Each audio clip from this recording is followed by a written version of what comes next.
welcome to Community Board 2's,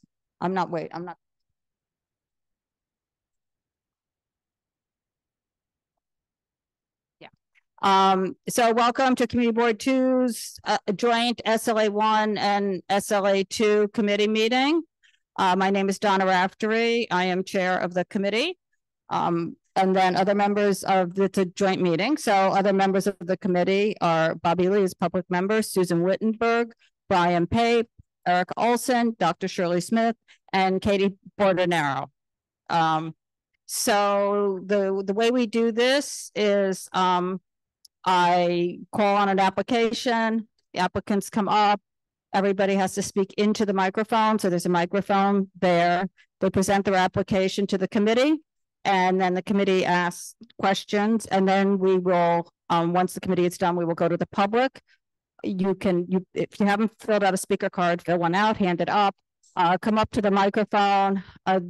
There are a number of applications that have a number of people here. So if you filled something out, just feel free to come up and line up so we're not spending time waiting in between, and address the committee. And then once we've heard all the speakers from the public on an application, the applicant can address anything that was raised. There's no back and forth between the public and the applicant. Everybody is speaking to the committee. I ask that everybody speak respectfully. If somebody has said what you are going to say, please be concise, keep it short, say you agree or whatever, so that we're not repeating everything. And then once we've heard from the public, go to the applicant again, and the committee will do any follow-up. And I think that's the process. There are agendas up here. I will be taking things out of order. Again, remember to speak into the microphone. And we are not hearing Airmail 546 Hudson Street tonight, or Christopher Street Hospitality 115 Christopher Street. I expect that we'll be hearing both of them next month. So if you're here on that, we're not hearing them tonight. Okay, so the first application I'm going to call is Spunto at 65 Carmine Street. This is an alteration for sidewalk seating for on premise for a restaurant. Go ahead.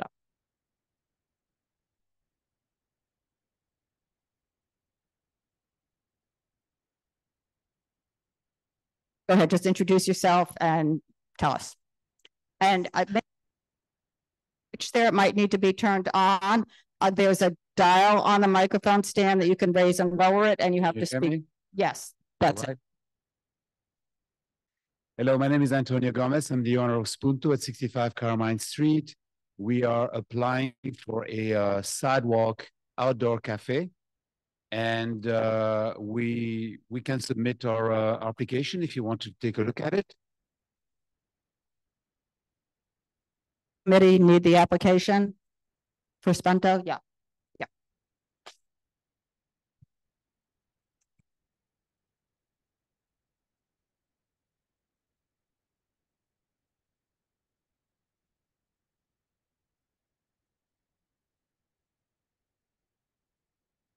Thanks.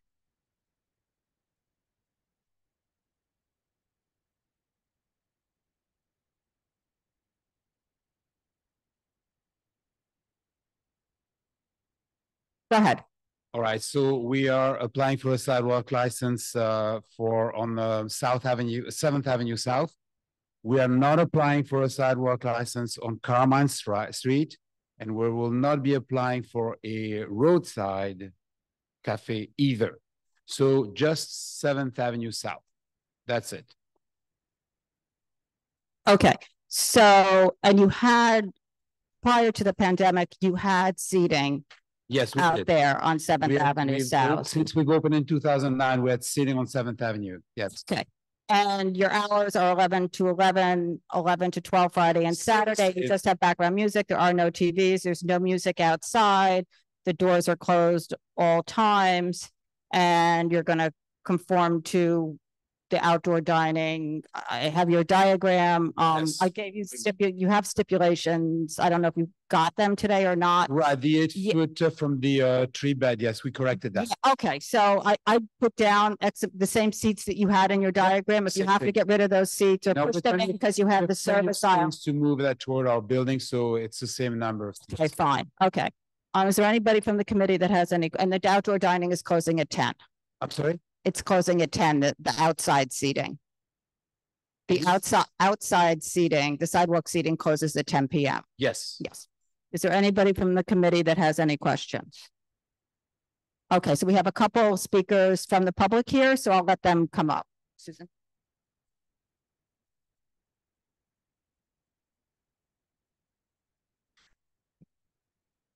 Yeah.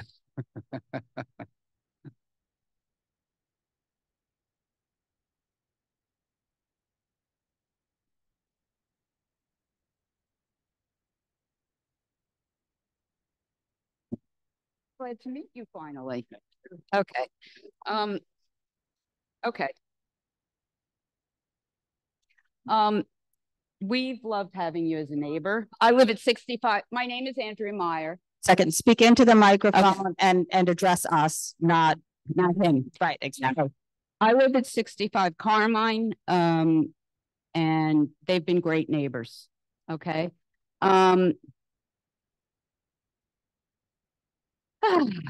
We would, as a community, and we have to us. Okay, you're speaking as a community, support what he is asking for. If they would willingly take down the roadbed shed on Carmine Street, we'd happily back, if you would like us to, happily back your request, his request for more dining space on the 7th Avenue side. Our neighboring restaurants on the street, at 63 Carmine Street, took down their Carmine Street shed. They added a few more tables, but they took down the shed at our urging. And in fact, the owner said to me, because I go there, he goes, "We're so glad we did it." 2 weeks afterwards, somebody was trying to break in and the police could see him because the shed wasn't there. And they're doing really well also. Also Top Tie, we don't know why, but their shed was taken down. I live there. Our neighbors all see that the shed, if they took it down, it would not affect their business. Diners eat at the 7th Avenue outdoor seating area, or they did. And sometimes they have tables right outside their restaurant, and they sometimes eat there. Inside the shed is used so rarely. There is no way that shed is keeping them alive. There's just no way. Besides all as we all know, we have, I think, more restaurants than any other district. So just the sheds themselves make it awful to live. But besides the visuals where you can't see across the street and they're ugly, Carmine Street hasn't been cleaned and swept in nearly 3 years due to the sheds blocking a clear path. Garbage pickup is inaccessible. The garbage pickup of us individuals living in our building is inaccessible, not theirs. They're responsible. But it used to be left on the sidewalk next to our tree. Now it has to be in the roadway. I had to leave a chair and my super said, just leave it in the street when I was throwing it out. I mean, it was so ridiculous. So basically, or I'm just finish up, but but the roadbed isn't part, they're not, so I understand you want them to get rid of the roadbed. And then we would support. Okay. Okay. Is that all you need? Yeah, that's what I needed. Thank you. Thank you for your comments. Thank you for being a good neighbor. To us. Everybody talks to us. So we're not applying for a roadway. Okay. Are you going to take down the shed? As soon as we receive the word from the DOT, we will. What word from the DOT? Well, the DOT will send us a notice that it's time to take the shed down, which could happen between August and November. You have to raise the mic. Carter, wait a second. Just wait a second. Could you please raise your microphone up? Okay, so now go ahead, Carter. You haven't gotten the emails from the city? I mean, August 4th, you have to take it down, right? Right, but those who So- told us that between August 4th and November, we're to take it down. Well, yeah, but you're not applying for roadbed seating. No, we're right? not. Okay, so it ends, so you don't have permission to use it on August 4th going forward because you don't Yeah, have that's an correct. application. We will take it down. It's So- just not that simple Why is it not simple? because it involves a lot of people. It involves a lot of money. It Okay. involves a lot of planning. It will happen. It So will it's July 9th. Wait, no. It's July 9th. Is it going to be removed by August 5th? It will Sure. most likely be removed by August 5th, yes. Okay, I mean, that's what the rules are. You're not applying for the roadbed, so that roadbed has to come down by August 4th. That is fine. We'll Rules take are- it down by August 4th or 3rd, or Okay, whatever that date is. okay. Go ahead. Okay, I noticed that on the first page of their handout is you marked C2 regional corridor 10 feet clear path. But on the site plan, on the third sheet, everything is a 8-foot. Because Carmine Street was the regional corridor, but believe it or not, 7th Avenue South there is a neighborhood. 7th Ave. In that area, yes. I Okay, so checked that. So the 8-foot, Correction is on the Is- first page. yeah, Thank you. that does it. Thanks. Okay, Just make sure that shed comes down by not a August. problem. Okay. And those tables on Carmine Street as well. Yeah. Okay, thank you. Good. That's it. Yep. Thank you very much.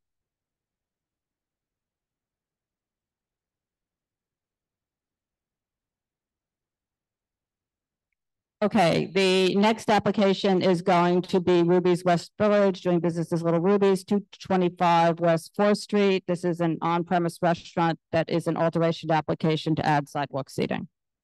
And we're just revisiting from last month.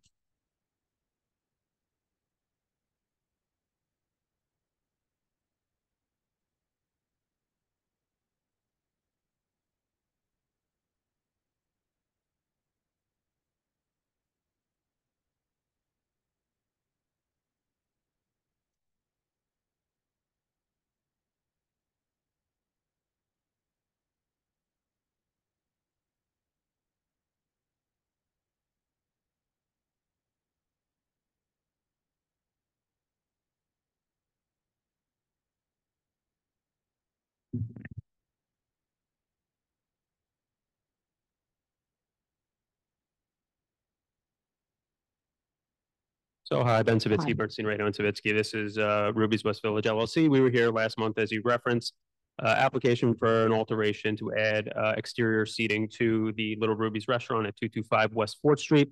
Last month we were here. Don't want to rehash everything, but the main issue was this affixed fence that was affixed to the sidewalk and the clearance on West 4th Street being 6 feet instead of the required 8 feet because of the affixed fence.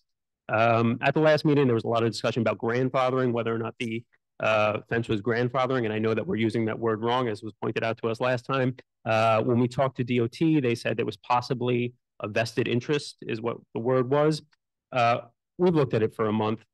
Two things I just want to point out. One, and this is important to the property owner, the fence was not installed illegally in the 1970s. We looked back at some DOB documents. It was always noted on there. There were DCA Sidewalk Cafe applications for about 40 years where it was always noted on there as an affixed fence. But we understand now that the DOT regulations specifically say no affixed fence, and it requires that clearance. We are going to pull up the affixed fence and we are going to move it in, and it won't be affixed anymore. We're going to have some sort of temporary barrier, whether it's planters or another fence, and we're going to get that 8 feet of clearance on West 4th Street that the community board wants. Everything else is going to remain the same. We believe we could keep the same furniture setup that was there at Riviera's for about 40 years and which we're proposing now, but the community is getting that 2 feet back on West 4th Street. And I think that was really the only issue with the Sidewalk Cafe. Our proposed hours of operation are 9 a.m. to 10:30 p.m. daily. Additionally, if you look at the diagram that we proposed, and there was talk about this last time, there is this little triangle on West 7th Street that is, we found out, within the property line. Mm-hmm. So as part of our application, we're going to add that in, and there is going to be a table in there. which has A 2 table seats. or a counter like It's a what's there counter with now 2 with the seats. 2 seats? Yeah, and we added it in there. So in total, we're looking for 36 seats in the Sidewalk Cafe and 17 tables, and then plus this additional table and 2 seats. So in total, outdoor seating, 38 seats and 18 tables. Okay, so give me 1 second. So I had 13 tables and 28 seats on 7th Avenue South without that counter. Does that sound right? That's what's on the diagram in the yellow, not on the West 4th side. I'm not talking about the West 4th side. That sounds about right, yeah. Okay, and then you got the 2 seats at the counter, right? Correct. So that's 30. And then I get fence along West 4th. So you're gonna pull that fence, you're gonna get rid of the fence. But no, I'm looking at this diagram and I see 20 seats along West 7th Street. 6, 7, 8, 9, Those are 2 tops. I see 28 seats. I see 14 seats here. There's 14. I'm counting this because that's all on 7th Avenue, right? So that's 28, 29, 30, and then 38 or 37. I'm just going to say when you pull this into here, because you're probably going to lose. I mean, I don't know how this is going to fit with people going in here in that tight little space once you pull that in. So we're thinking. You're going to, Yeah. but it's, the fence will move in 2 feet. Okay. And I think that in the hours, just so I can do a stipulation form on the inside because we didn't have that, right? Oh. So the hours inside are 9 to 12, Sunday through Thursday, and 9 to 2 Friday and Saturday. It's background music only. There are 20 seats, I believe. Hang on 1 second. In the enclosed In the Sidewalk Cafe. enclosed Sidewalk Cafe that's remaining. You'll come back. If you, whatever they're doing with that, I don't know what, because you can't apply for that now. It's there. You have to do something. The enclosed Sidewalk Cafe? Yeah. We already have approval for that. You don't have approval under the new program because they haven't figured out what sure. they're doing yet. So, and then just to clarify for that, there's no speakers in there, no TVs in there or anything. There's no TVs in there. There's no speakers in there. No music. No music in there. Okay. And all the doors and windows close at 10 p.m. Yes. No? All the doors and windows close at 10 p.m.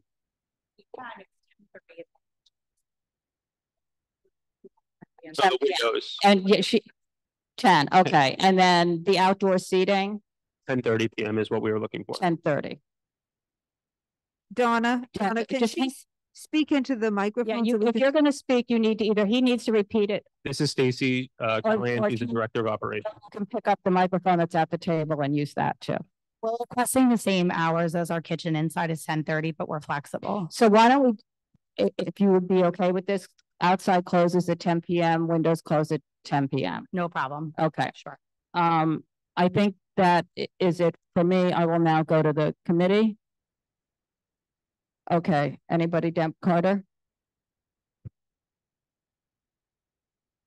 We did find in our records that's a removable handrail is on DOT records. It says it's removable, as well as the red tile that used to be there. And that was part of a 1992 submission that you guys had made with respect to benches and planters, which used to be along there. So they've always been marked removable. Okay. They may have been permanently affixed.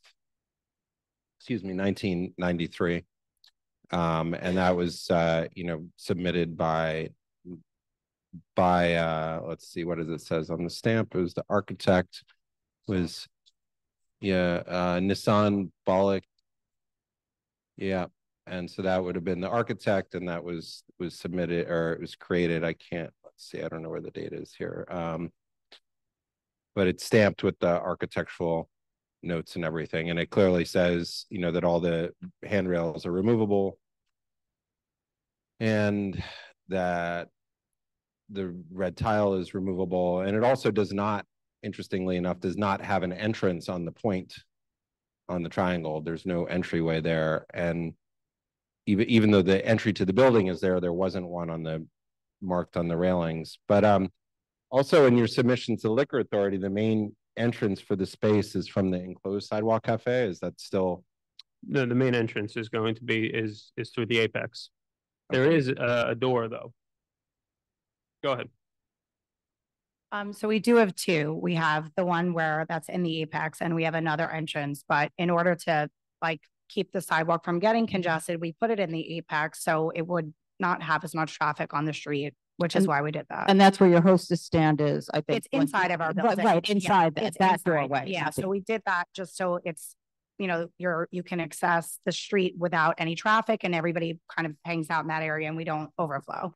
So, you know, if you want us to move it to the original, we can do that too. We just, you know, whatever works that you're suggesting. The submission to the Liquor Authority very clearly says main entrance exit is marked as the main entrance exit in the enclosed Sidewalk Cafe. Those are what you guys submitted, not. Sure, make sure that it's updated on our filing with the SLA, that there's two.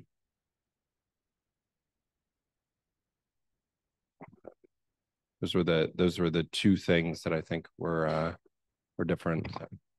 Okay. I'm going to go to the public because we have a few people from the public here. So I have Lori. Lori Buckbinder. Yep. Yes. And then let me just call the other people so they can get ready to come in. William Abramson and Nancy Paisley and Leslie Clark. So go ahead, Lori. Okay, great. I was here last month. So I obviously support it. I represent the landlord. I was very disrespectfully accused of installing an illegal fence. I also went back in our records, and I felt like I was treated very rudely by the committee or members of the committee. I have 1979 DOB stamp plans which indicate the fence. It was installed legally, and the architect is Nishan Balikian. So we support Ruby's application. We, as I mentioned many times, we own the building. We ran the Riviera Cafe for 40 years. It was a fixture in the community. It was beloved. And therefore, we feel that Ruby's has been an excellent tenant over the last year. We worked with them. I personally worked with them over the last 3 years while they were building the space. And that's my testimony. And so in the future, before somebody accuses somebody else, you should look at the facts. So, well, you could submit those documents. We still don't have those documents. And I'm happy to submit the documents. But I know that I was still talking. The fence is not removable, and that's everything we've said that it's a removable fence. So I have not seen that, and we haven't been able to find that. So I just these are DOB approved plans that I got from the microfiche at the DOB. So do you want to send them in to the office? I'm happy to. Okay, great. Thank you. I was going to say that the requirement for the clearances has always been 8 feet for sidewalk cafes, and people may have looked the other way in consideration of the Riviera, but it's still public property. And the sidewalk cafe rules and regulations have always been a revocable consent, and it's following the rules. And people may have looked the other way. It doesn't make it right in the end. It may have been stamped, but the clearance has always been 8 feet. The clearance. And it was 6 feet. I understand what your point is in terms of the clearance. My point is I was accused of installing an illegal fence. So that was not the case. What it was is that the fence was permanently affixed was the argument, and there are documents from you guys that say it's removable. And the argument before. Well, in the 1979 approved plans. Well, I'm just saying the last thing that was submitted was in 1992, and it clearly says it's a removable handrail is the way that it's phrased. And then in the most recent LPC applications, there's no mentioning of any handrails. There's nothing in the renderings. There's nothing that's a part of that application, which was done for the building, that shows that the railings there were somehow still in existence. Okay. So, okay, thank you. Okay. William Abramson.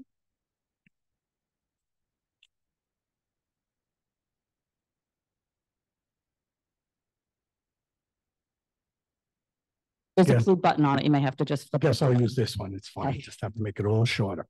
So thank you for hearing me. My name is Bill Abramson. I'm the head of brokerage from Buckbinder and Warren.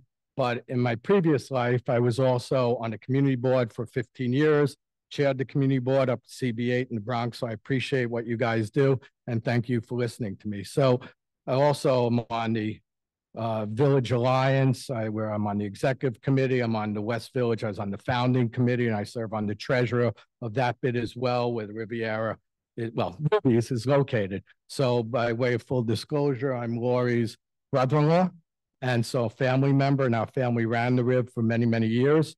I'm speaking in favor of it. We spend a tremendous time vetting through our tenants. We had a lot of offers for this space. It took a couple of years, but eventually we chose Ruby's because we knew they'd be a good tenant, which I think they have proven over the last years, a good community business, restaurant. And so I'm speaking in favor of it. And I think that if you really polled the community, you'd see that they have been a good tenant as well. So thank you. I have to just say one thing.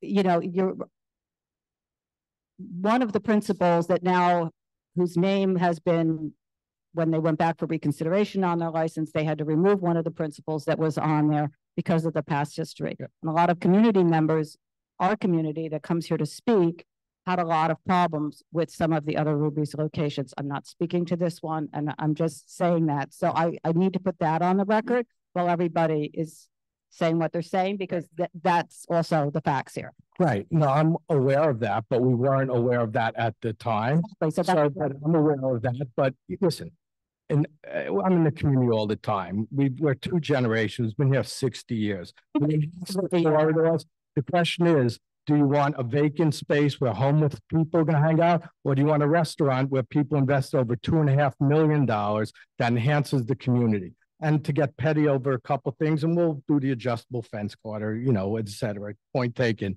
Yeah. Point taken. But the choice is, do you want a vacant store where people are going to, homeless people can hang out, or do you want a restaurant and amenity to community? And that's what it comes down to. Right. No, it's not really. Thank you. Appreciate it. Okay. Next, Nancy Paisley and then Leslie Clark.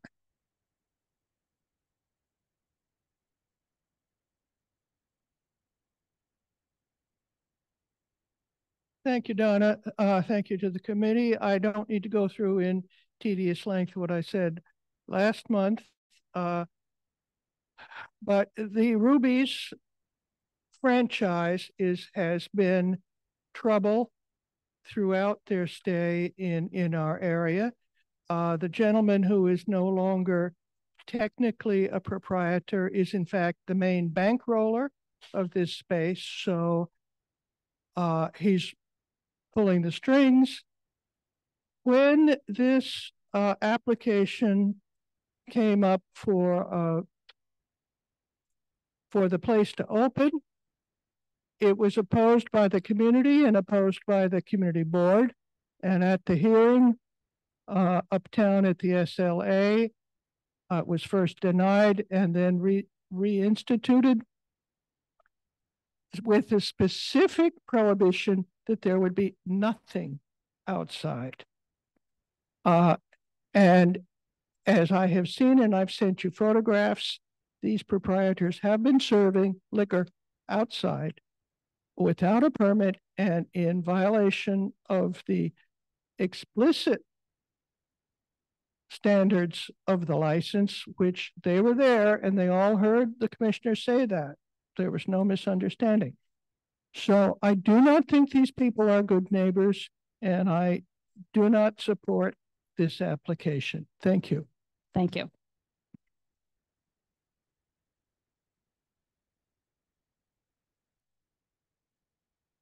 I don't think I could reach this. I'm small. There's a little, you can either try holding that one, or there's a dial in the middle there that will lower it. What? Oh, sorry.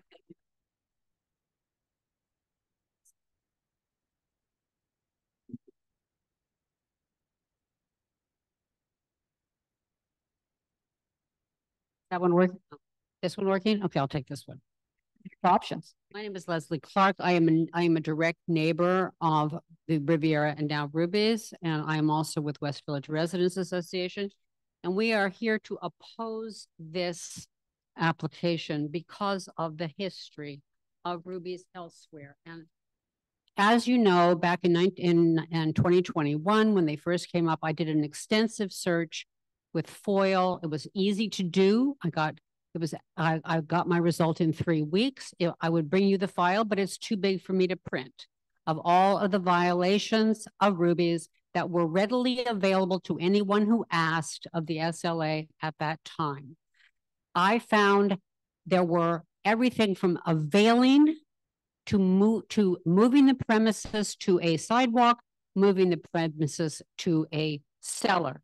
In addition, but since they're now there, let's just look at whether or not this organization can be believed. I believe that Ruby's brand is not burgers and beer. It is non-compliance. And if you will allow me, I made a list of just the non-compliance from that FOIL. That would be date, April 2010, failed to conform with all representations set forth in the application. Did not conform with government regulations, rebuilding codes, fire, health, and safety. June 6, 2018, failed to conform with all representations set forth in their application. November 15th, 2018, failed to conform with all representations set forth in their application. Extended or transferred the license to another premises without the permission of the SLA first obtained. Date, July 2nd, 2020, failed to exercise adequate supervision over the conduct of the licensed business. July 3rd, 2020, did not conform with all applicable building, fire, health, and safety codes, failed to exercise adequate supervision over the conduct of the licensed business. September 2nd, 2020, failure to conform to application, failure to supervise the premises. January 13th, 2021, you all have these, failed to exercise a high degree of supervision over the conduct of their licensed business. June 10th, 2022, unauthorized alterations, extension of premises to another part of the building. Now, when this came up before the SLA, they said, well, those were all Mr. Mathers. We don't have anything to do with Mr. Mathers anymore. They were denied by the SLA full board and then got a rather extraordinary reconsideration in which they were given it based on a new arrangement with Mr. Mathers. So is Mr. Mathers, whose history this is, as well as that of Tim Sykes and Thomas Lynn, who worked at all of these locations, is he out of the picture? By the way, I don't really care. I think Mr. Sykes' behavior at the other location speaks for itself. However, the other day, I got a notice from a friend who lives in Williamsburg that Ruby's is now opening there, right? So I'm looking at the application that Ruby's submitted in Williamsburg. And since I was not able to send this to you, I would provide copies to all of you.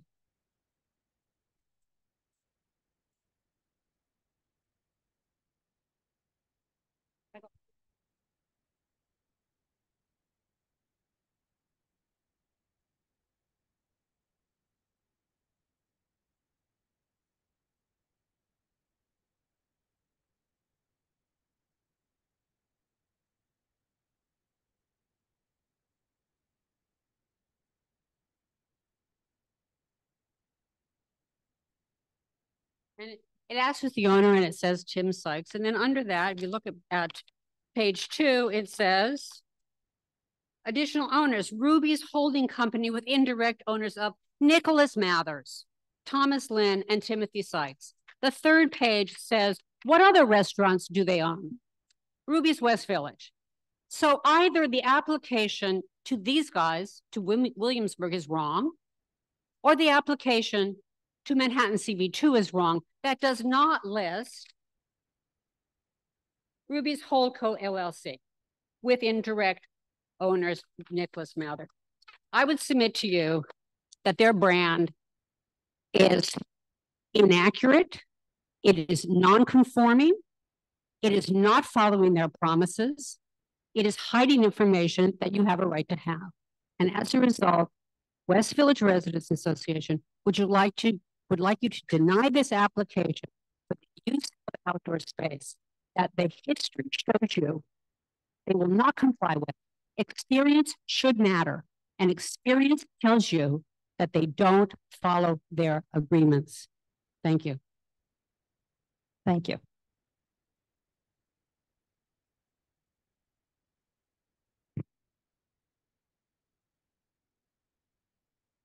Anybody else from the public here on this? I don't have anybody else signed up.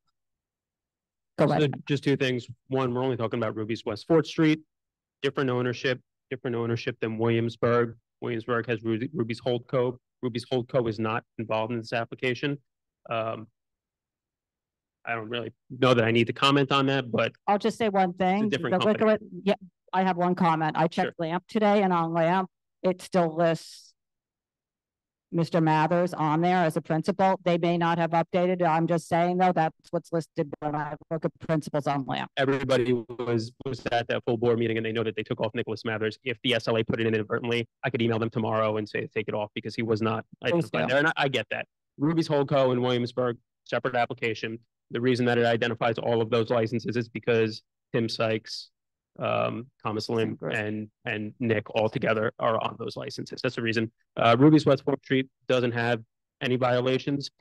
Stacy wanted me to point out that, you know, they hired people to make sure that this Ruby's operates in a more community-friendly way than the other Ruby's. We have the landlord here. You see what the landlord expects from them. They expect to be a great operation here, and I think so far they've been a benefit to the community, but I understand what they're saying. Okay. Anybody from the committee have anything to say? No. You're good. Okay. Thank you.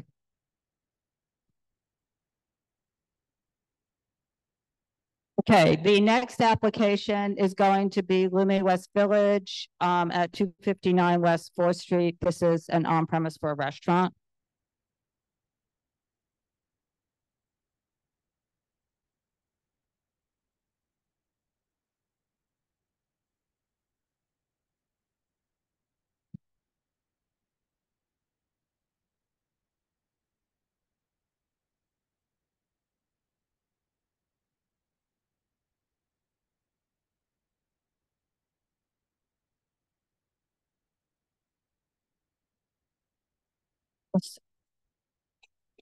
Yeah. Okay. Then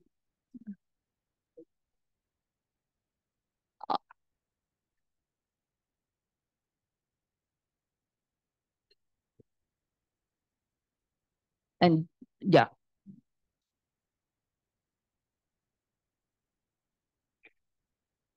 What's and if that's different than what was that sent in earlier, we have that with the file. What is that? Oh, okay, go ahead, introduce yourself and go ahead. Good evening. Good evening. Do you hear me? Yeah.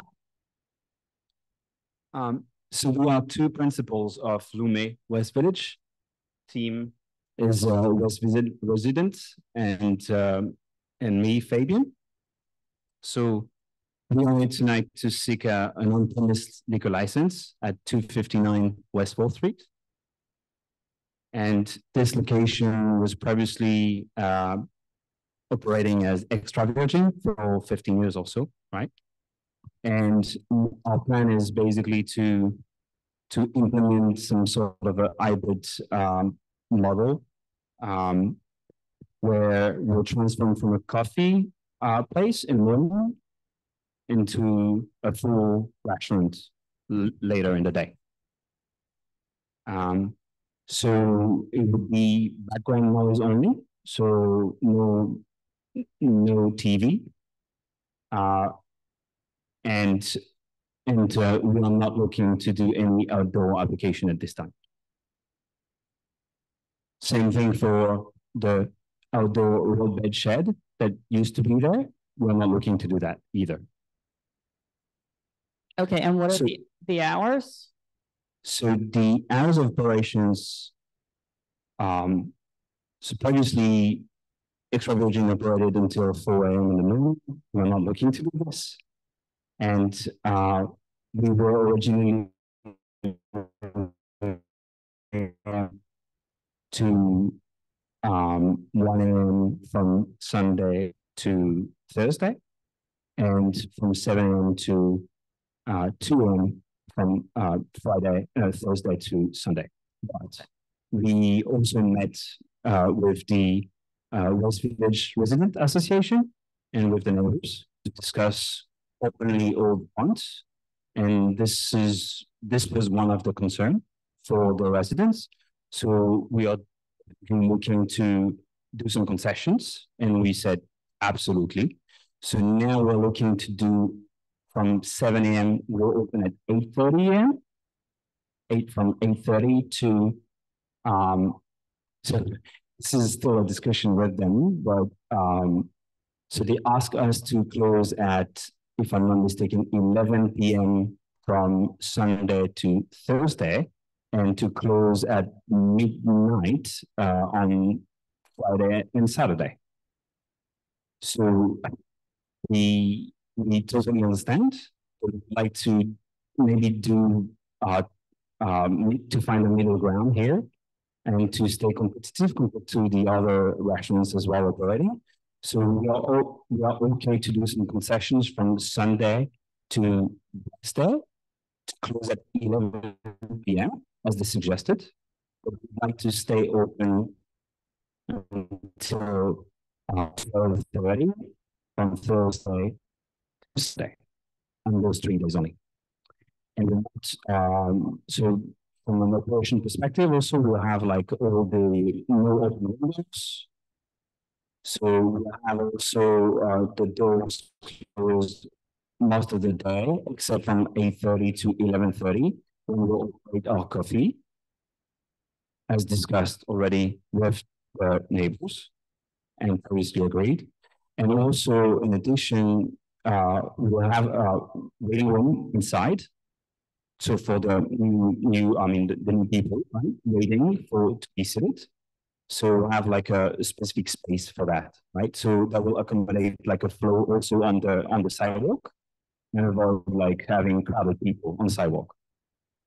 So I hope that this gives like a good indication about what we want to do.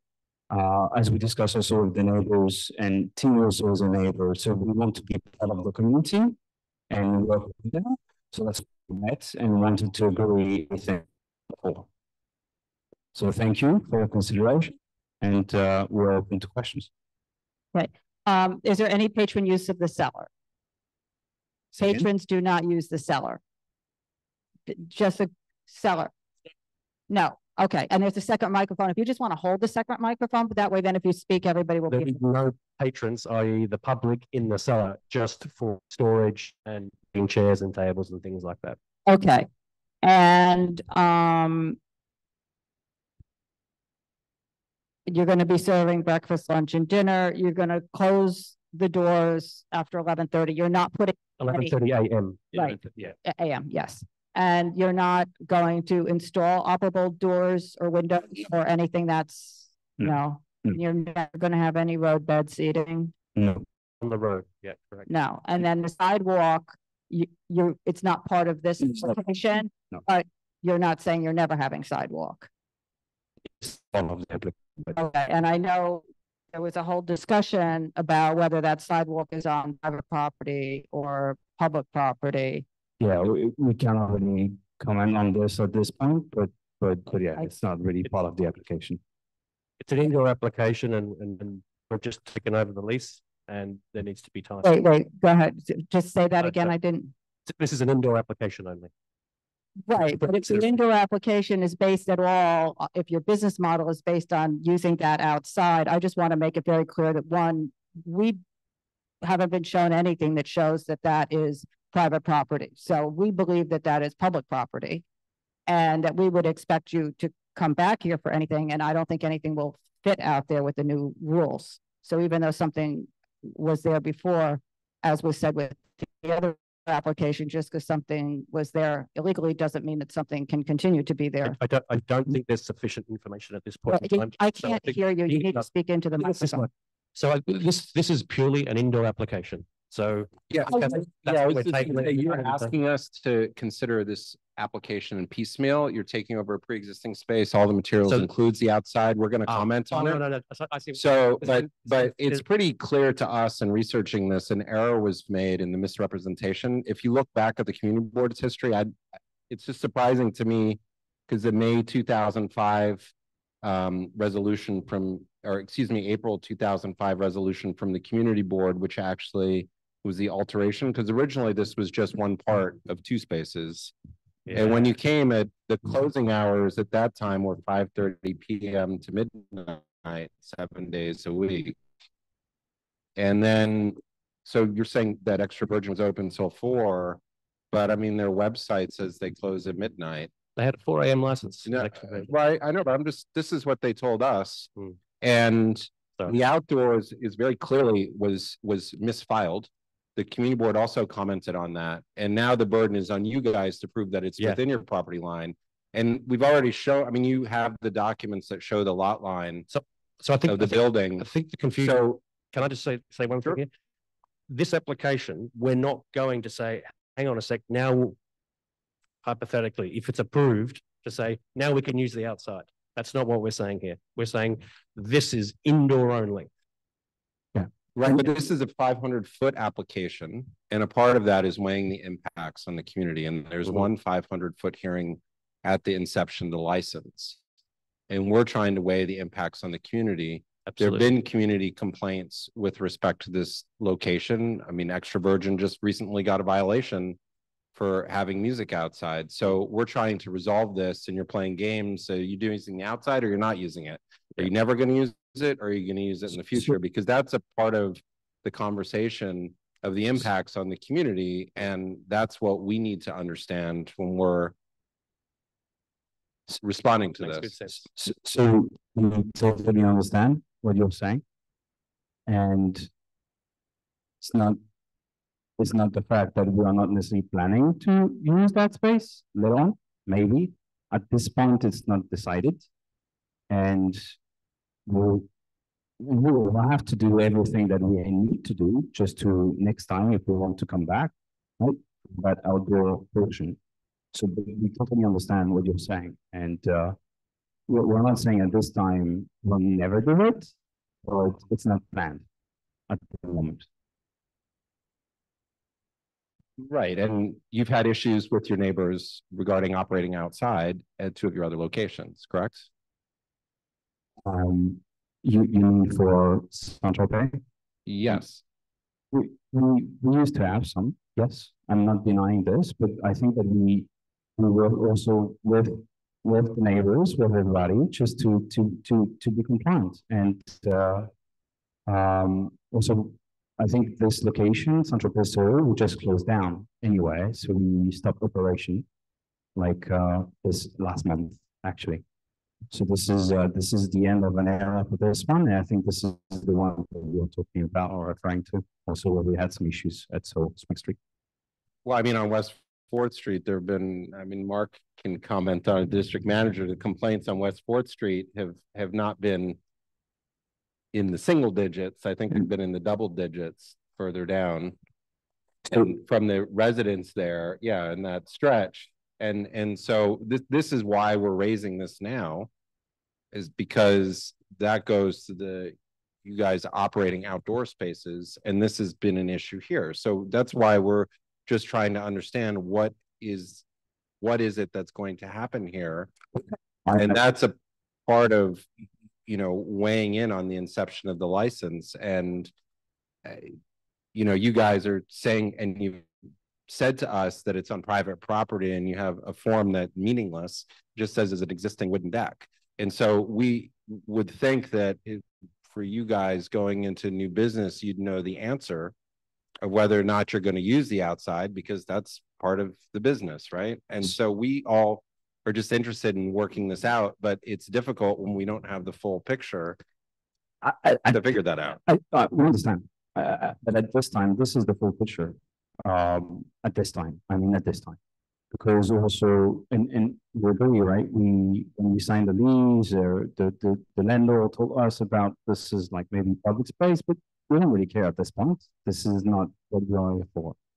And I think we would like really to focus on starting operating the way we have basically described, right, tonight, and we'll see later on. But at this time, it's not part of the plan. And also, just would like to so you're mentioning all the business, but this is also a new ownership.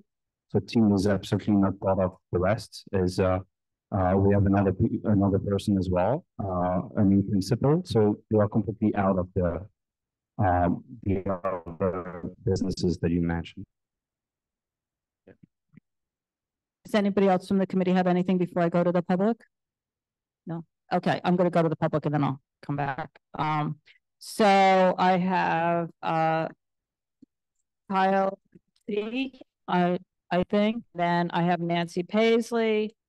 I have Dolly Marin, Dorothy Wiggins, Brett Miller, and Leslie Clark. So if you all want to come up or however you want to handle it. Yep. Okay, go right ahead, however you want to do it. Just say, when you come up, just please state your name and speak into the microphone and address the committee. Sure. Thanks so much. My name is Brett Miller, and along with Dolly, I live in the actual building of 259 West 4th, and we're also on the co-op board for that building. So we are keenly aware of how Extraversion had operated, and it had experiences of the outdoor music that shouldn't have been there and making complaints and all that sort of thing. So we've been quite encouraged in some of our chats so far with the team you've heard from about the concessions that they're making, and are very happy that there won't be ever any outdoor music or openable windows. We were happy to compromise on the open door for 3 hours in the morning for most of the year, because we understand in winter that wouldn't happen anyway because of the thing. So yeah, those parts of it have been good. If we just restrict to this being an indoor application and we're not even talking about an outdoor deck, then my feeling is that I'm happy with the revised hours that the gentleman just proposed. Did you want to say anything, Dolly? I was just going to reiterate as well that we did state your name. Sorry, Dolly Martin, also at 259. We consulted with all of our neighbors in the building, and there's pretty much consensus that we'll be happy with 11 o'clock on Sunday to Wednesday, and 12:30 is what they said. Is that Thursday to Saturday? Thursday, 12:30. Yeah, if we get the 11 o'clock. 11 Sunday to we can Wednesday. compromise. And as long as it's like that's stipulated in. And closing, just so everybody's aware, means all patrons out, no patrons left. It doesn't mean last call. Yeah. Okay. Our concern with 12:30 was that large groups would all leave at once and stand outside and wait for taxis and talk quite loudly in what's quite a noise corridor. The noise really bounces up in that area of West 4th. So, I mean, anything that can be done to, stagger these large groups that might all leave right at 12:29 would be really appreciated. Okay, thank you. Who's next? Does that work? Oh, great. Yeah, I was just going to talk about very briefly about State your name again. Leslie Clark. Thank you. I live up the block at 233 West 4th Street. I'm also a member of West Village Residents Association. I did speak with them. I did find them amenable to many of the things that we asked for on the indoors, in which we were grateful and pleased. We don't agree about the outdoors. And I think that this is, as somebody has mentioned already on this committee, and many of you also have had this history, this public sidewalk has been used as private space in a way that is not helpful to the community for a long time. Essentially what it means is that without a cafe license, they can kind of do what they want out there because they pretend that it's actually private, not public. they sidestep the Sidewalk Cafe license process, which we don't think is fair. I provided to all of you, and if you don't have one, a copy of this, I bought extra copies, all of the documentation that we have collected. And as I said, I will distribute it again to anyone who hasn't seen it, that this is public property. The New York City Department of Finance says it's public property. The deed says it's public property. The offering plan says it's public property. And so does the Manhattan Borough President's map. So now I give it to Dolly Wiggins, who is a neighbor of this restaurant. Thank you. My name is Dorothy Wiggins, and I live at 258. I am directly across from this restaurant and suffered mightily when Extra Virgin was there. And not only was it terrible noise, they did not stay open till 4. That is not correct. But I feel that in order for them to get a liquor license, they have to apply. I don't know the law, but it would seem to me that they would have to apply for a Sidewalk Cafe license at the same time. I mean, I don't know the law. They can come back. They can come back for it. If they don't apply for it now, which they're saying it's not part of their application, they can come back for an alteration application in the future to add the outdoor. At which time, which is what our issue with this is right now, it's a 500-foot case, which means that the liquor authority has to consider the public interest and the impacts of the license. When they come back for the alteration, that part is gone. So you're only weighing the sidewalk. Giving them the liquor license without the Sidewalk Cafe means that they could perhaps, all we have is their word, which I'm not particularly sure about when it comes to business. And they could use that little platform that's outside. And once they have the liquor license, who's going to stop them from using that platform? Well, we believe they would have to come back for that to us so we could weigh in on it. No, but it's supposing they put tables outside because they just said that they think it's their private not property. doing it now, but in the future, I don't know what the future means, whether it's in a few months or next year, whatever. And they could do it illegally. In theory. And how do we stop that? Well, we have stipulations that say that they don't have any outside seating, and then they'd be they wouldn't be abiding by their stipulation agreement with the liquor authority, and then we could complain to the liquor authority. And I mean, could I go, for example, because I think of anybody on the street, I suffer the most.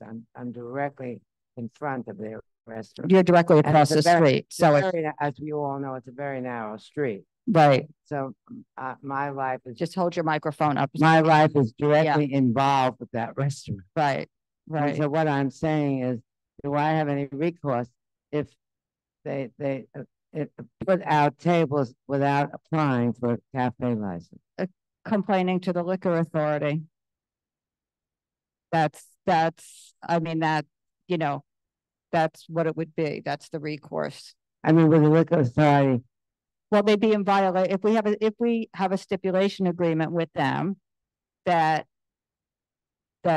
says that there is no outside seating, and they put outside seating out there, they would be in violation of that agreement. That agreement is part of their license, and so the liquor authority could fine them. I see. Is the fine substantial? No. So then it really doesn't matter. But so are you're okay? You met with them and you're okay with the inside? Yes. No, I don't.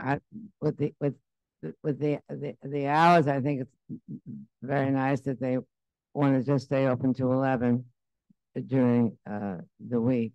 Okay. And I believe So it's the outside that you're that you're concerned about. oh, yes. Yeah. Okay. Great. Because you literally can't walk across the street Right. the way it is now. Most of us on this committee are very familiar with that stretch. So, Right. okay. No, Great. Thank you. And thank you for coming. Okay. Do I have a Kyle or Nancy or who's? Go ahead. Okay, Michael.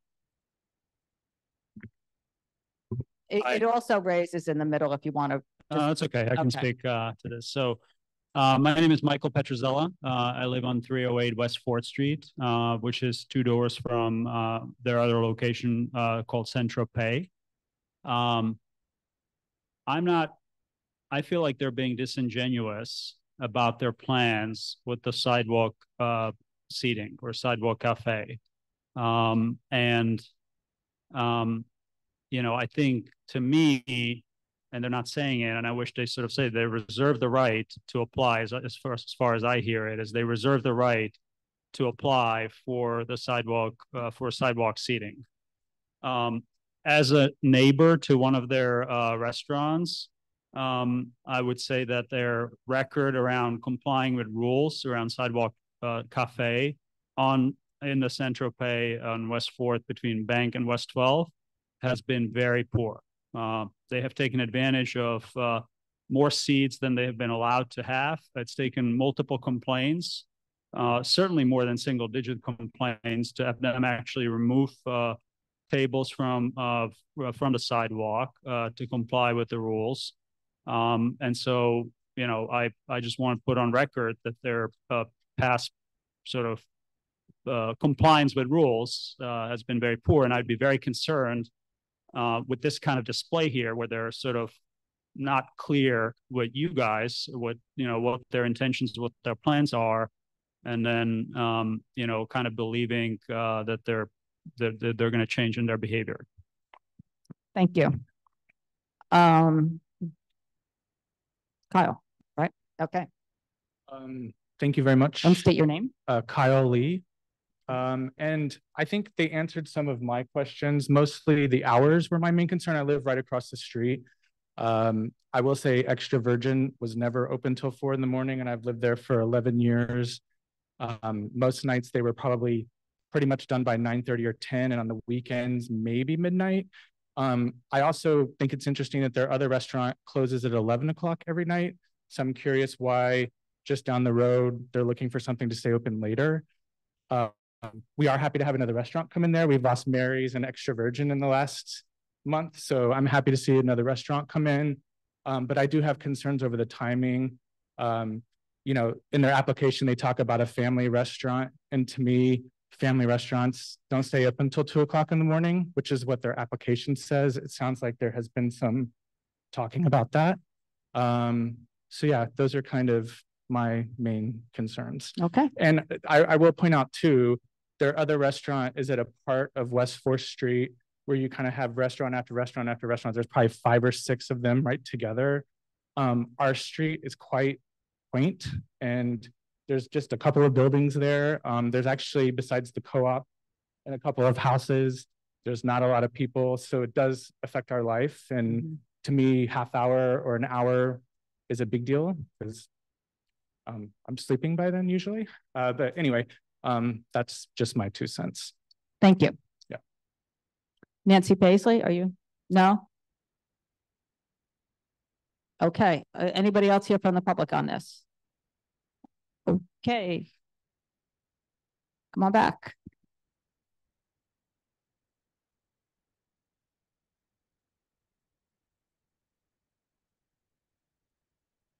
Sorry. Yeah. So we thank you. We agreed to the compromised hours, which is 11 during the week and 12:30 on the. And 12:30. Okay.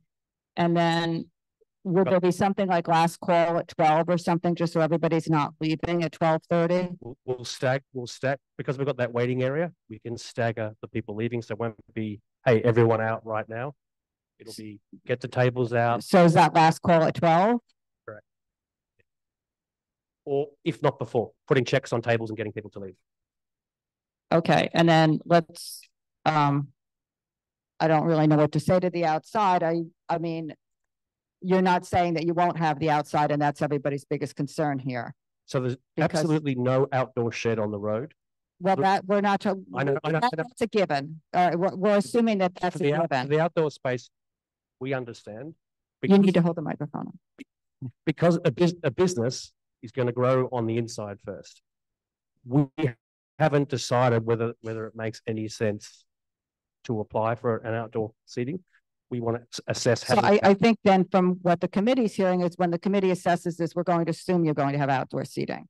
Because I'm just telling you quite frankly, because you have it every place else that exists. And because it was on the application to start with and was just removed. It wasn't removed before we went last month and decided to lay it over. It was just removed. Yeah. So it sounds like, to me, I'm just speaking for myself, it sounds like you're not committed to having the outdoor, so you're not having it as part of this application, but you're also very much committed to not saying you're not having the outdoor. So we're going to assume, because this is the only time, as Carter said, that we have to weigh the public interest, that we are going to weigh the public interest of this and assume that you will have the outdoor. Could I add one part to that? Is because we've consulted with the various groups for the indoor, we will absolutely consult before we do anything with outdoor seating. It won't be we do it in secret on the side. We've made some good connections here and we want to maintain that. It doesn't end today. This correspondence will continue. Okay. Yeah. Does anybody from the committee have anything? No? No? No? Carter, use your microphone, please. So in 1940, this was a Chinese laundry. It wasn't a restaurant. Cool. And I just looking at what you'd submitted as a certificate of occupancy report, which kind of has some other statements because they asked to look for plans for that wooden platform over the vault. But at that time, that didn't exist. So there are no plans for it because it was installed separately, most likely to level out the sidewalk because it's probably not flat. And those also are not legal to have sidewalk cafes placed upon those. It has to be straight on the sidewalk. So there's a lot of open issues with that. And that's, you know, the way that this picture has been presented is through omission, not the other way around. And that's why there's an issue. And because this was not applied for properly in the beginning by Extra Virgin, it was licensed incorrectly. And they never paid the city for the right to use public property. And so that's where the issue here, and one of the other concerns is just that somebody's not spinning a tale to you that eventually this is within a property line and you can use it. We're being very upfront. So if this does come up later, of exactly what the situation is here. And one of the benefits of this new plan that the city has done for outdoor dining is that they've taken into account clearances, which change depending on the pedestrian usage. But one of the issues here is that this sidewalk cafe should have never been here in the past because it was a residentially zoned area and sidewalk cafes were explicitly prohibited in the past. It's only the last few years that they've expanded the universe where sidewalk cafes can be. So that's sort of the history behind, from the past, but it doesn't mean that it's somehow a protected space going forward. So this is not a new issue, but you are a new applicant. And just because Extra Virgin had it doesn't mean that that's something that can be had going forward. Thank you. Thank you. No, we understand that. Thank you. And I just wanted to mention very quickly, I forgot to say that. So we have like a soundproofing system also installed in the place, right? So which is working very well. And also to answer one of the questions about opening hours, I understand. We are applying for 11 p.m. from Sunday to Wednesday. I don't believe necessarily that at 11 p.m. we'll close every day at 11 p.m. right? It's just like And we see that in our two other locations that you mentioned, we have the same hours, but we generally close earlier than that anyway. Okay, and your opening hours are 8:30 in the morning, correct? Yes, opening at 8 in the morning. Okay. Thank you. Okay, thank you. I think that does it, right? I don't see it. Okay, great. Thank you. Okay, the next application is going to be MCD Hospitality, doing business as Baratin, 28 Greenwich Avenue.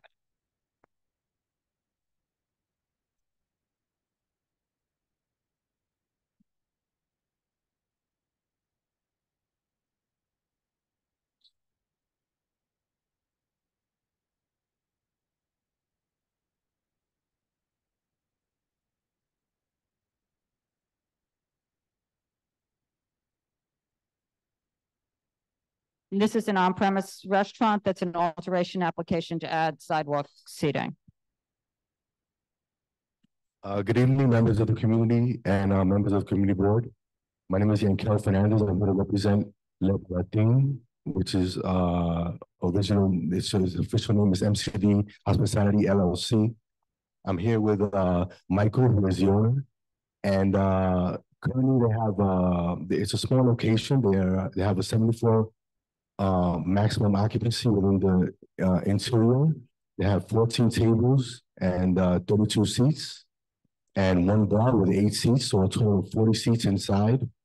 We're looking to expand that by 6 seats on the outdoor by applying for a Sidewalk Cafe. The Sidewalk Cafe will have 3 tables and 6 seats. It would be 7 feet long by 6 feet and 4 inches wide. And the door hours of operations are 4 p.m. to 12 a.m. Monday through Friday, Saturday and Sunday 11 a.m. to 12 a.m. And they will be having the outdoor to hopefully 10:30, depending on what the community board agrees upon. And that's about it. I'm just here to represent them. And okay, and we've got people from the public here on this, so I'll go to them. And has there been any seating out there at all? Yes, there has. They had the pandemic approval. They had the certificate for during the pandemic, and they had about the same seating that they have now, that they were applying for now. The 3 seats, 3 tables and 6 seats. Okay, and then they actually had stipulations that said they had no outside. That is correct. The stipulations were signed a few years ago, saying that they would not have outside seating for 1 year only. No, they never came back to have outdoor seating. So the stipulations that were signed stand. And so those stipulations were that there was no outside seating. So for the temporary program, they were supposed to come back for an alteration or change in method of operation to have the outdoor seating. We went through all this, I believe it was in September of last year when here. And at that time, then we went through all this and they had said that they would not be having any outdoor seating. So my question is, has there been any outdoor seating? Because we all went through and last fall, everything that was wrong. So I don't think we need to rehash completely all of that now. And I'm sure there will be people here to speak, but since September, has there been outdoor seating? 3. I don't know which one's one. This one's better. Yeah. So there was 3 occasions where, I mean, there were special occasions. I'm not going to go over them, but we pulled them out in September. I didn't see anyone in September, October, March, April, May. Nothing was seated outside. Tried to reach out to West 10th, try and, I mean, we were on emails, just try and organize. No one was getting back to me. I lined up tables outside. I sat a couple of people. Right away, I got an email. I'm like, all right, now we can start conversation. No one talked to me again on West 10th to remove this. I mean, so there were 2 or 3 occasions where one was one guy with a friend, and then another time there was 4 tables outside. So, but they were pulled in September, and we can go over our footage if you want. I sat no one out there for. Okay, I think what I'm going to do is just go to the public before I take anything else. Okay. So I have Kate Quinn, Michael Logan, Robin Felsher, and Nancy Paisley. Just make sure you state your name to start. Good evening, Robin Felster, West. Wait, just 1 second. Katie? I'll ask my questions after. I just wanted them to go so we Okay, I just understand. Okay, yeah. Good evening again. Thank you, committee, for hearing us. I'm Robin Felcher, 33 Greenwich Avenue, and also West 10th Street and Greenwich Avenue neighbors. I sent a very lengthy email to the community board too, with photos and videos demonstrating that there has been outdoor seating that was initiated in May, outdoor service of liquor, which is illegal. Baratin was here last September. Terry Flynn, the attorney for the principal, said that the tables and chairs would be immediately removed. There would be no outdoor service of liquor. Unfortunately, that's not the case since May. The doors, which are supposed to be closed by the stipulations, have been open. There is not ambient level music, and I have heard complaints from neighbors about the music entering their apartments. So in my opinion, Baratin's word is not their bond, and the application should be denied. Thank you. Hi, Michael Logan, neighbor of Robbins at 33 Greenwich Avenue. I live directly across the street from Baratin. Without rehashing the entire history, I can concur with Robin that, you know, their lack of compliance and putting the tables outside, leaving the doors open with incredibly loud music for their very small space, the serving of alcohol at these tables. When they do close, they allow the public to congregate, smoke cigarettes, and make a lot of noise with the door open. So meaning the music continues to come out even past closing time. I'm here to support Robin and the community and our neighbors in asking to deny the application. Thank you. Hello, good evening. It bends down. Good. Yeah. Sorry. It comes out. Hi, That's good okay. evening.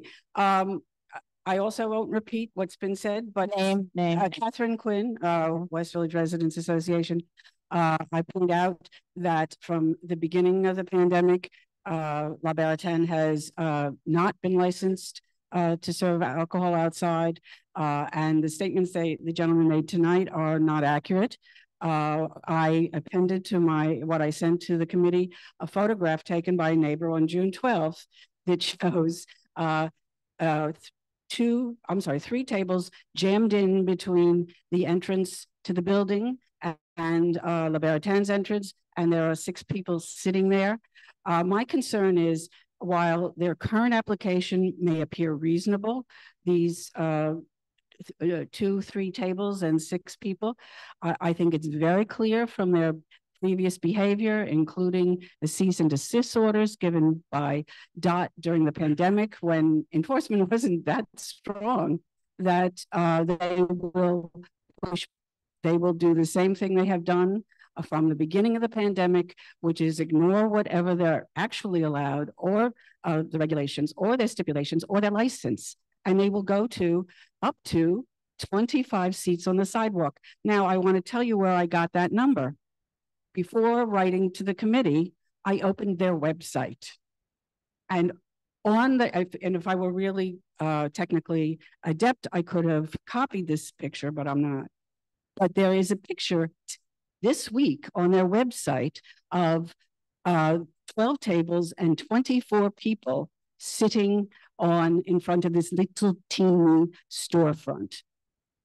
So they are advertising to the public that they are capable of seating 24 people. So no matter what they say or what stipulation they enter into, I believe it is highly unlikely they'll comply with it. Thank you. Thank you.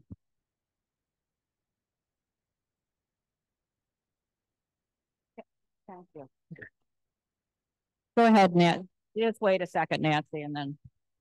Okay, Nancy Paisley again. Thank you.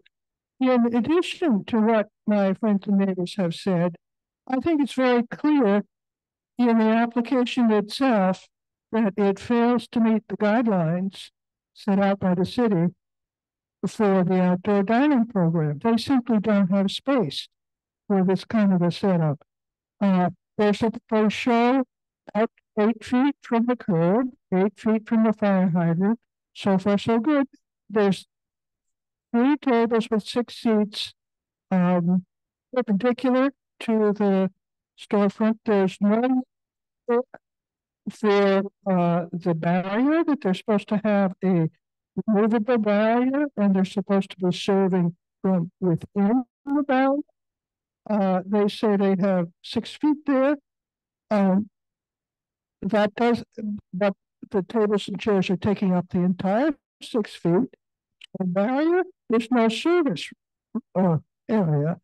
Similarly, they show us a picture, a photograph, which clearly shows that directly to the east is the entrance to the building next door. And the as Stella has pointed out to us, the requirement is a 5-foot clearance from the entrance to any other building. So when you move, I think they have at most space for 1 table parallel to the storefront with 2 seats. That's not what this application is, and you simply can't support this application because it's non-compliant. And I have to say, this is not unique. A lot of the things we have seen are simply not paying attention to the rules, but the rules are what the rules are. So I think you have to turn this one down. Thank you. Thank you. Anybody else here to speak on that last signing sheet I have? Okay. Come on back and if you want to say anything, and then I'll go to the committee. No, I just want to tell you guys how we. I just want to tell you guys how we came up with the 3 tables. I was trying to figure out all the laws, how much we can fit. I would love to fit 22, 23, 24. I mean, I'd love it, but so I hired them who are architects, and all they do is permits, file for permits for the city, do drawings, and deal with the city. And when he came back with 3 tables outside, I was like, we'd lose half of what I thought we were gonna have. But that's what the law is on the outdoor dining program now. And I mean, I think we followed it to it as much as we could to a T. Or, I mean, that's how we got to that. I'm not making it up or. Okay. All right. I'm going to go to the. I'll defer to the professionals who we've engaged. And who are you? David Zeker With MCD Hospitality. Okay. Okay, and go ahead. So, as for the website, we'll have it updated. That picture was taken during the pandemic. There's certainly, during that period of time, there was a lot of people doing a lot of things. We never had any seating in the roadway or elsewhere. Our neighbors were similarly situated, so we were emulating what they were doing on either side of us. Both, what's the big place? No. The other way, our neighbors on either side of us had similar situated seating, so we were just continued the same seating. As for what has happened, that we apologize for what has occurred during the pandemic, but we see that as an extenuating circumstance. Certainly, we understand. Quite frankly, I did not expect that the stipulations we signed, you mentioned a few years ago, we signed these in 2012 or 2013, almost 10 years before we were dealing with that. We were trying to stay in business. So it's unfortunate that they feel the way they do. But in terms of the records we received, I checked those accounts. People could reach out to us if they have these noise complaints. We're certainly available to them. Mike's there every day. Okay, I'm going to go to the committee. I'm not going to say anything. Go ahead, Katie. I just wanted to add that we also have 17 pages of signatures from people within the community that support this application. Okay. Yes, well, that's my first comment. The community petitions, which are numerous, do not list the times of the hours that you're asking for. So they're worthless because these people don't know what time you're asking for. So we have to set those aside. And I think your outdoor hours are too late anyway. But I am very concerned about the fire escape. I think I've seen a lot of fire department people in your establishment, but I don't see when the awning is fully extended.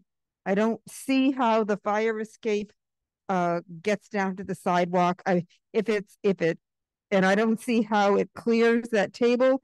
The picture of the table is up flush against the building line. And when the table comes out and there's a chair, I need a much clearer diagram of the fire escape clearance. Because we cannot vote to approve something that doesn't meet fire safety. The awning, it's pulled back and we're clear now because the fire department from the firehouse came to us twice because we got a complaint from the same person. And we're standing there next door to me, the awning's out with the fire escape, fire escape really hanging over the awning, same thing to the left. I'm like, but they can do it. He's like, yeah, but no one calls about them. So that twice the fire marshals came is because it was me. They don't like me, and that's what it is. But there's no table underneath that fire escape. If that has to drop, it's not hitting any chair or any table, or the 3 tables are against the window, and the fire escape is literally right off the door. If the 3 tables are against the window, how do you get 6 chairs? The fire escape is the tables literally. If you take the fire escape, we take the awning out, and you're sitting at the table. You're above the fire escape, and you clear. I mean, the fire escape goes down over the hatch. Is that what you're saying? The actual hatch will not hit. I mean, it's at the entrance. The tables are here. I mean, you can launch that. It's not hitting any tables or chairs, and that's. Okay. Hold on. The requirement is not to block that ladder, and the chairs and tables obviously do not block that ladder. The ladder comes down right over their entrance. Right, the ladder comes down right over their entrance. It doesn't hit any. I mean, I don't even have a video. Oh, anyway. I'm not going to sit anybody. No. That was your concern last time as well. Yeah. Okay. It was our concern last time, so it would be good if we had a very clear diagram. Okay, so it comes down over there. Anything. I got it. Yeah, it comes down over their door. Yeah. The second picture, I believe, shows the fire escape. And the awning will be in. The awning, yes. Okay, go ahead, Carter. So I'm very confused because you keep operating outside, right? I did. I mean, we have pictures with dates that shows there's people sitting outside. Your last attorney said there's no more outside. No. But you keep having it. No, but I did it. I mean, we can go over the pictures if you want. You can come to my restaurant, we'll go over the dates. I shut down September, October, November. Then February, March, April, then in May, I started reaching out to Robin. I CC'd people here. No one got back to me. Then, I'm not going to go over it, but someone lost somebody and wanted to have a dinner outside. Regular customer. I said, you want to be outside, not a problem. I did it. But I'm just going to say this is the pattern, is that it's not a problem because somebody wants to eat outside, but we went through this in February. You're not supposed to be outside. You said you wouldn't be. So I don't care. I honestly. I don't know. I'm not making excuses. I'm not making excuses. But you just said there's no excuse for that. I'm wrong. 100%. There's no excuse. But that's what you said when you were here in September. So I sit there and everyone is. So you're not going to be able to have outdoor dining this year. You aren't, because you're not going to have the permit in place from the city. They're taking stuff slow. We've gotten 3 referrals. Yeah. Total for this community board that had the most sidewalk cafes before COVID. So the likely time frame of the completion of this and the referrals is probably going to be into October or November at this point, because it's July 9th. July 9th. So just by virtue of how this is going, I think that this is a little premature for us to be weighing in, because obviously from hearing from everybody, it's not any positive comments. And I think that we would need more time to assess that you're not operating outside before there's any. I'm not going to speak for anybody, but it's difficult to have a favorable recommendation of in this. And in fact, I mean, have you seen the new liquor authority guidance, the draft regulations? Okay, yeah, so they were published. You can't even apply to the liquor authority until you have the permit in hand. Yeah, but so you can't apply to the liquor authority, even with this notice, until you have your permanent permit in hand for the new program. I 100%. But the cutoff is August 5th. No, that's for the New York City DOT. For the DOT. Right. A minute, just there's not a cutoff for when you can apply. You can apply anytime for your outdoor dining. It doesn't end on August 3rd. If you had a temporary situation, which you do not, then if you want to keep that, you need to apply by August 3rd. But you can apply anytime. You can apply in September, you can apply in October, you can apply to DOT. To DOT. That's not to the liquor authority. No, liquor authority, you can't apply until you've been issued the permit by DOT. You can't. So, but can I apply to the DOT right now with having that stipulation on my? That's the catch-22. Yes. That's where it's. You cannot. It's not a catch-22. You just can't use it. You can't use your outside right now until your stipulation is amended. But you can't even apply for the outdoor dining with the state liquor authority. I agree. And you're asking us now to change your stipulations when you keep breaking the rules. And your attorney said, we're never doing this again until we come back to you. And here you have episodes where you've, clearly willfully set up all this stuff. It's not a mistake. Whether it makes it wrong or right, when everybody on my street. I don't care what everybody on your street is doing. No, I'm not going to, we did this in February. I'm not doing this again. Just because one person is wrong doesn't mean everybody can be wrong. And everybody on your street actually is not necessarily in the situation. One last thing. One last thing. Say that just. So this is what he's going to apply with the city, like to the DOT. This is what's going to go to the DOT. The DOT comes back, signs off on it, and says, we approve your outdoor seating the way it's set up. Then I'm going to come back here. If we fix this, whatever, do you agree with what they say, or is it no? You should only have one table, two tables. That's why the issue that we have is that you cannot follow the New York State Liquor Authority regulations. That's the issue here. Whether or not you're approved by DOT, the service of alcohol, and you as part of what when you applied, you said you would not have any outdoor seating, and yet you continue to keep having it with the passage of time. You're asking us to weigh in on it. I mean, I don't think anybody here feels very good about this application since you keep setting it up, and we clearly have pictures from it. So it just seems to me that there needs to be some sort of a track record if you want some sort of an affirmative. September, October, November. I mean, they was completely shut down. For 5.5 months, they don't want to. You're still not shut down. So you want to. Well, I mean, that's. So what is it? How long for you should I come back with no one else? I think what you should do, and we'll see what the committee says during our business session, but I would think that you should consider filing with DOT to see what DOT approves and be on your very best behavior while you're waiting for that, and then come back to us once you have all of that. With the DOT. And that doesn't mean anything other than at least you have a chance of having a more favorable track record. But I've just got to say that just because you were good for 6 months, and as soon as the weather got nice, the outdoor seats, but it's not just the outdoor seats. Let me just finish. I walk by often. It's a walk I do often for various reasons, and I can attest to the open door, the loud music, the dancing people inside, and the crowds outside when they leave. So it's not just that you have the tables and chairs, which you've done after what I think was a pretty good display of how inappropriate everything was. All during COVID, everybody was a little crazy for the first year and a half, and a lot of people got much better in line. And from what we saw, you did not. So I'm going to just recommend that the door is closed, that the music isn't blasting, and that there are no tables and chairs outside, including the tables and chairs that are in the amenity zone, that have been in the amenity zone, that are there every single day and every single night with nobody on them, because that still blocks the sidewalk. They're constantly there. I don't know why they're constantly there, but they're taking up sidewalk space. If you can clean that up and come back here, maybe the public will have something better to say.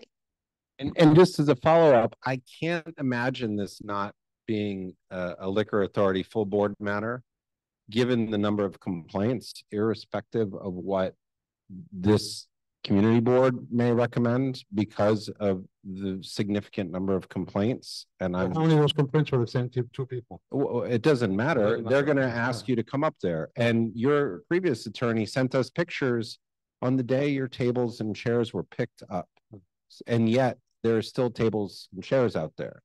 I'm not his correction pictures to show that the situation was fixed. This is, I can't imagine that if this item is discussed before Commissioner De Leon or Chair Fan, and then there's going to be a new commissioner, that with this record, that it's a very favorable situation. I mean, if we are weighing in on this right now, even in the future, it might not be, but having a track record of you didn't use the outside period is the only way I think that you're going to get past that hurdle. I hear. And I mean, that's just what it is. You know, just be given the track record here. I'm sure that they're, you know, the area for their investigations is familiar with the name of your space, even if it's just a few people, but that's generally why items get referred to the full board for consideration. So do you want to withdraw this and? What do we do? Withdraw. Okay, so you'll have to send the office, just send the office an email saying that you're withdrawing this application, and then go through your DOT. And we'd like to weigh in on this with some passage of time, but it's difficult when every couple of months or every 4 or 5 months is a whole slew of new pictures and everything else. I mean, we get the emails even when you're not before us. I know. But I get the emails. I did try and reach out and sit down. I know, but the process is. I know. I got but because I signed the deal with the West 10th, and the West 10th like doesn't even. I mean, just make that in the notes, because that's. No, let's see if we can.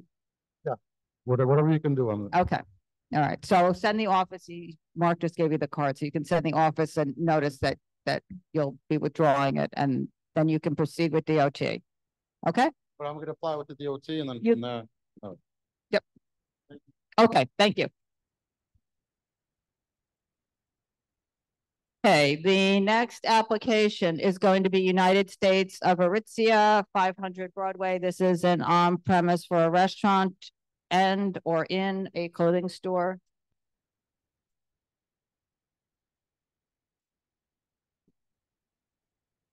Did I say 560 Broadway? Yeah. Is there anything new in here, Phil? One change was the number of chairs, but not two, I think. Okay.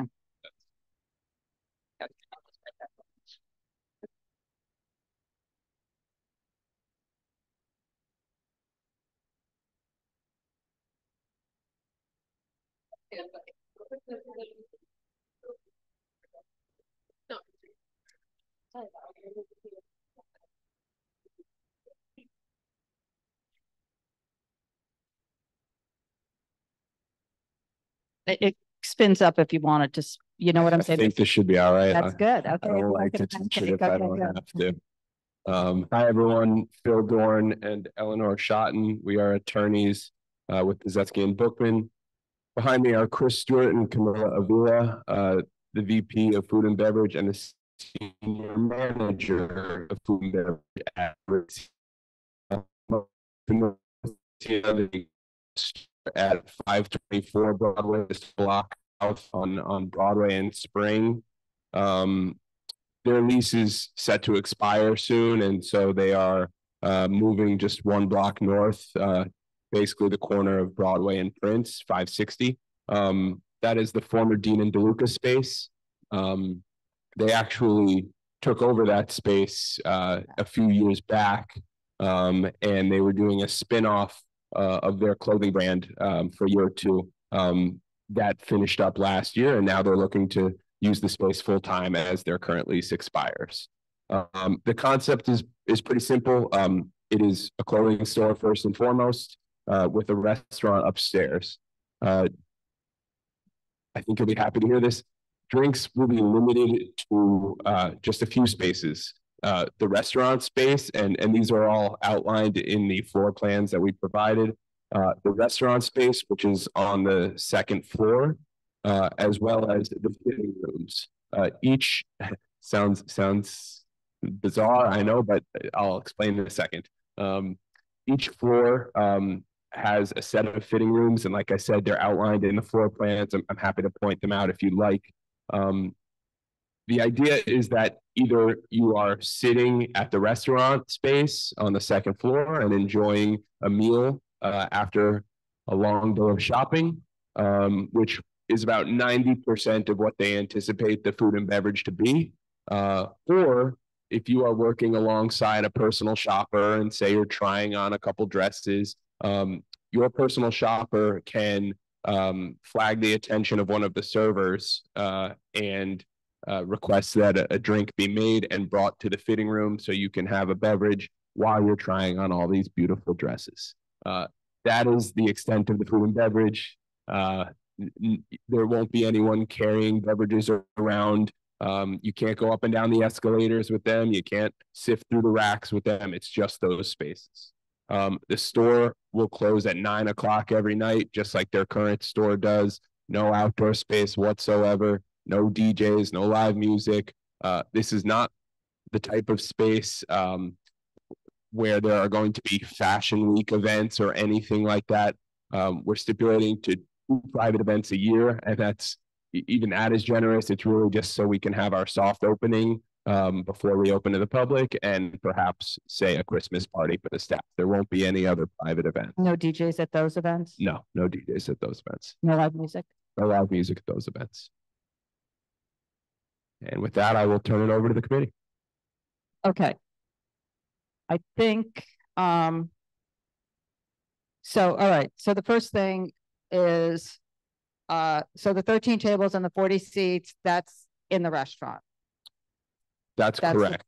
Yes, the rest of it, whatever you have in the, like a house, right, exactly. There's something in there, but that's, and so somehow somebody in the dressing room will alert somebody in the restaurant, because the service bar is also in the cafe area. That's correct. And you are correct about the first thing you said, which is if you make it known that you would like a beverage, then the person you are working with, your personal shopper, will alert someone on the service staff working in the restaurant area, and they will then bring the beverage over. Okay, and so there's somebody there to make sure people aren't leaving the dressing room with their beverages. That's correct. Okay. And then I also saw that there's the coffee station in the cellar. That's right. So just coffee, no alcohol. Coffee. And then it looks like there's 3 tables there. So is that like a sitting area? Yeah, like a little cafe. Coffee, yeah, and that's it. Are there croissants down there? Currently in the store at 524, there isn't even food. It's just coffee. Right. Okay. And then, okay, so the private party's got that done. All right. So then let's just talk. The customers come in on the ground floor on Broadway. Yeah, there's an entrance and exit on Broadway as well as Crosby Street. Okay, so will the customers be using Crosby Street, or will they only be using Broadway? They'll be using Crosby as well. They're saying no. Oh, I'm sorry. I was mistaken. Just the Broadway entrance. Crosby will be used as an exit, correct? As an emergency exit, and then for staff. Is it an emergency exit, or is it public exit? Why doesn't one of them come up also to the microphone, just so? Sorry, Chris Stewart with Aritzia. So that door will be actually for our deliveries, small amount of deliveries, and then our staff coming in and out. But all of our clients come through Broadway. Okay, and then there's a door on Prince Street.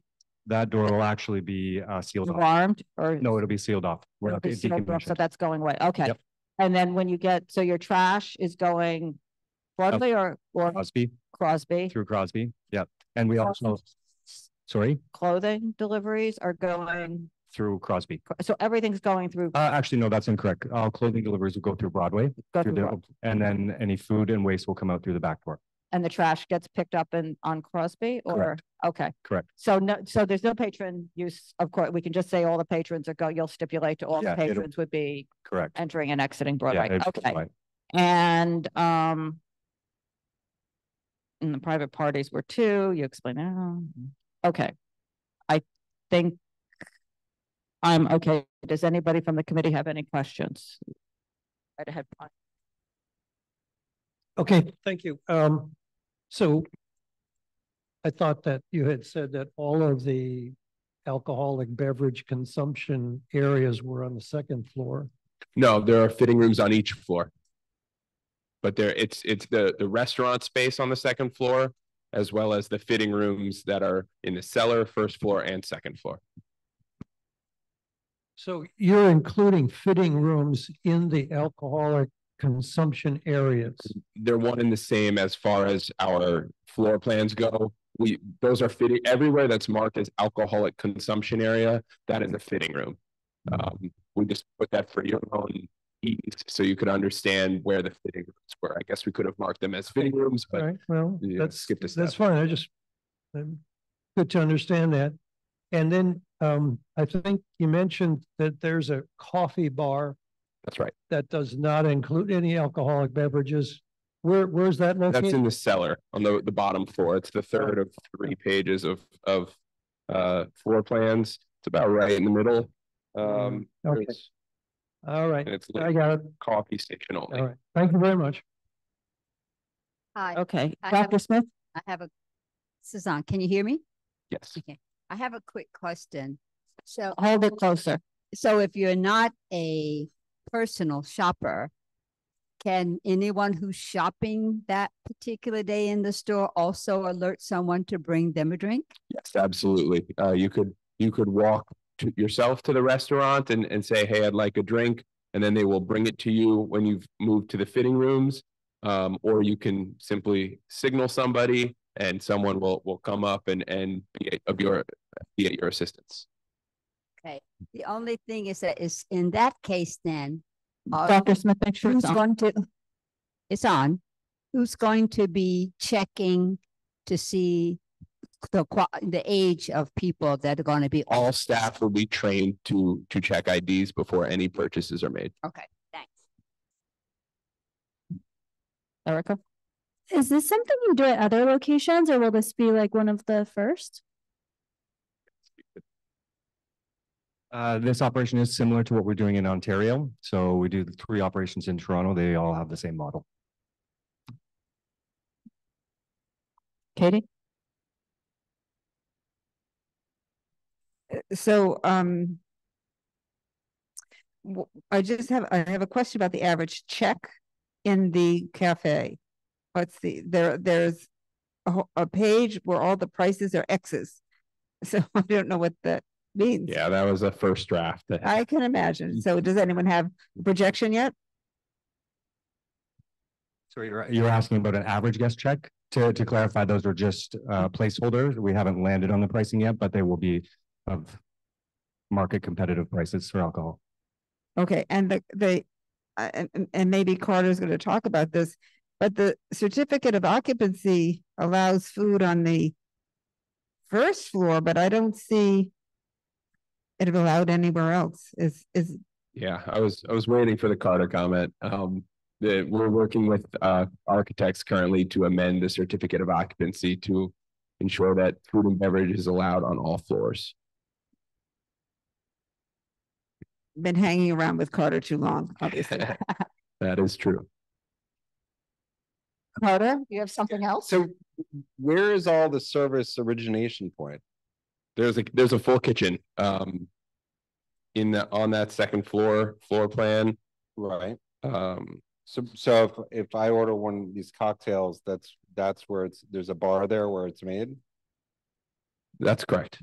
and then so the person gets the order, they're going to make the cocktail, and then what happens? And then they will serve it to either someone seated in the restaurant area, or they will deliver it to someone in the fitting room. So somebody picks that up, and then they walk to the escalator, and then they go down one escalator, and then they go down the second escalator, and then they go down into the deepest reaches of the furthest point away. That's correct. It goes far and wide for our customers. It seems like that's a lot of work and staffers and time, and just as a business model, it just doesn't seem. One, we're not here to talk about business model. That's not really relevant. But if, as I mentioned in the beginning, that is about 10% of our business will be in the fitting rooms. 90% will be seated in the restaurant area. Yeah, I mean, I guess it just doesn't seem particularly practical. Is more of the comment. And I just wonder, because high-end cocktails, which is what people are doing, the ice melts, the water content, etc. Somebody's walking around quite far in a store to deliver things, and it's a fairly substantial space, and it's also going to be people in there. And hopefully our escalators move quickly then, so the ice doesn't melt.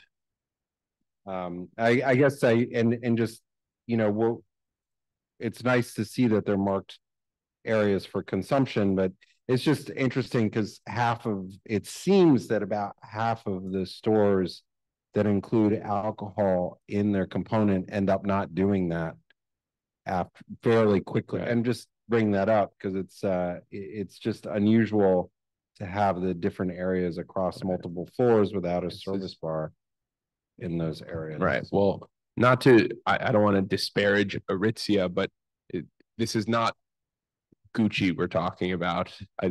Although their clothing is quite nice and my wife owns plenty of it, this isn't something where they're going to be giving away free Moet or Veuve Clicquot and people are just going to be waltzing around. Buy the drinks. This is all by purchase. This is a full-fledged restaurant on the second floor. I guess it's just abandoned drinks. Somebody finishes it, gets knocked on clothing. These are all the issues that it's hard to conceptualize this across the whole place. But thanks. It just, my question is about the potential success for a restaurant on the second floor that's mostly connected to the shoppers. I mean, it seems so small. I mean, we have Bloomingdale's down the street, they have 40 Carats. They've had it there forever. And, 3 people are in there when you go in. So I'm curious as to why. I mean, we had Wegmans who came in with a big restaurant proposal when they opened the store, and they've canceled the restaurant. So we're not seeing much success of restaurants and stores. I'm curious why you think this is viable. And the reason I'm asking it is because if we give you a liquor license in a previously unlicensed location, then we have a big location with a potential restaurant where one on the second floor is. Well, it was previously licensed. Dean and DeLuca had a liquor license. It was previously licensed. Dean and DeLuca did have a liquor license. As far as viability, it's, as Chris mentioned, it's because it's been successful in their Ontario stores, and they've seen the success there, and they want to continue the success here. You mentioned a couple failures of restaurants and retail establishments, but there have also been several success stories. I mean, maybe not in CB2, but Nordstrom and Macy's, they have retail food components. Even though it's on the second floor, it can cater towards the shoppers inside and can also. Okay. Yes, no, I know. Dr. Smith. Would you consider beer and wine? That's not part of our plan. No, it's been part of our business model to have full liquor because it's a full restaurant. It's not just a cafe. It is a full restaurant with a full kitchen, full fork and knife entrees, and so people they would like to be able to serve people cocktails if they so please. Anybody else from the committee? I'll go to the public. Okay. Renee Monrose, Pete Davies, come on up.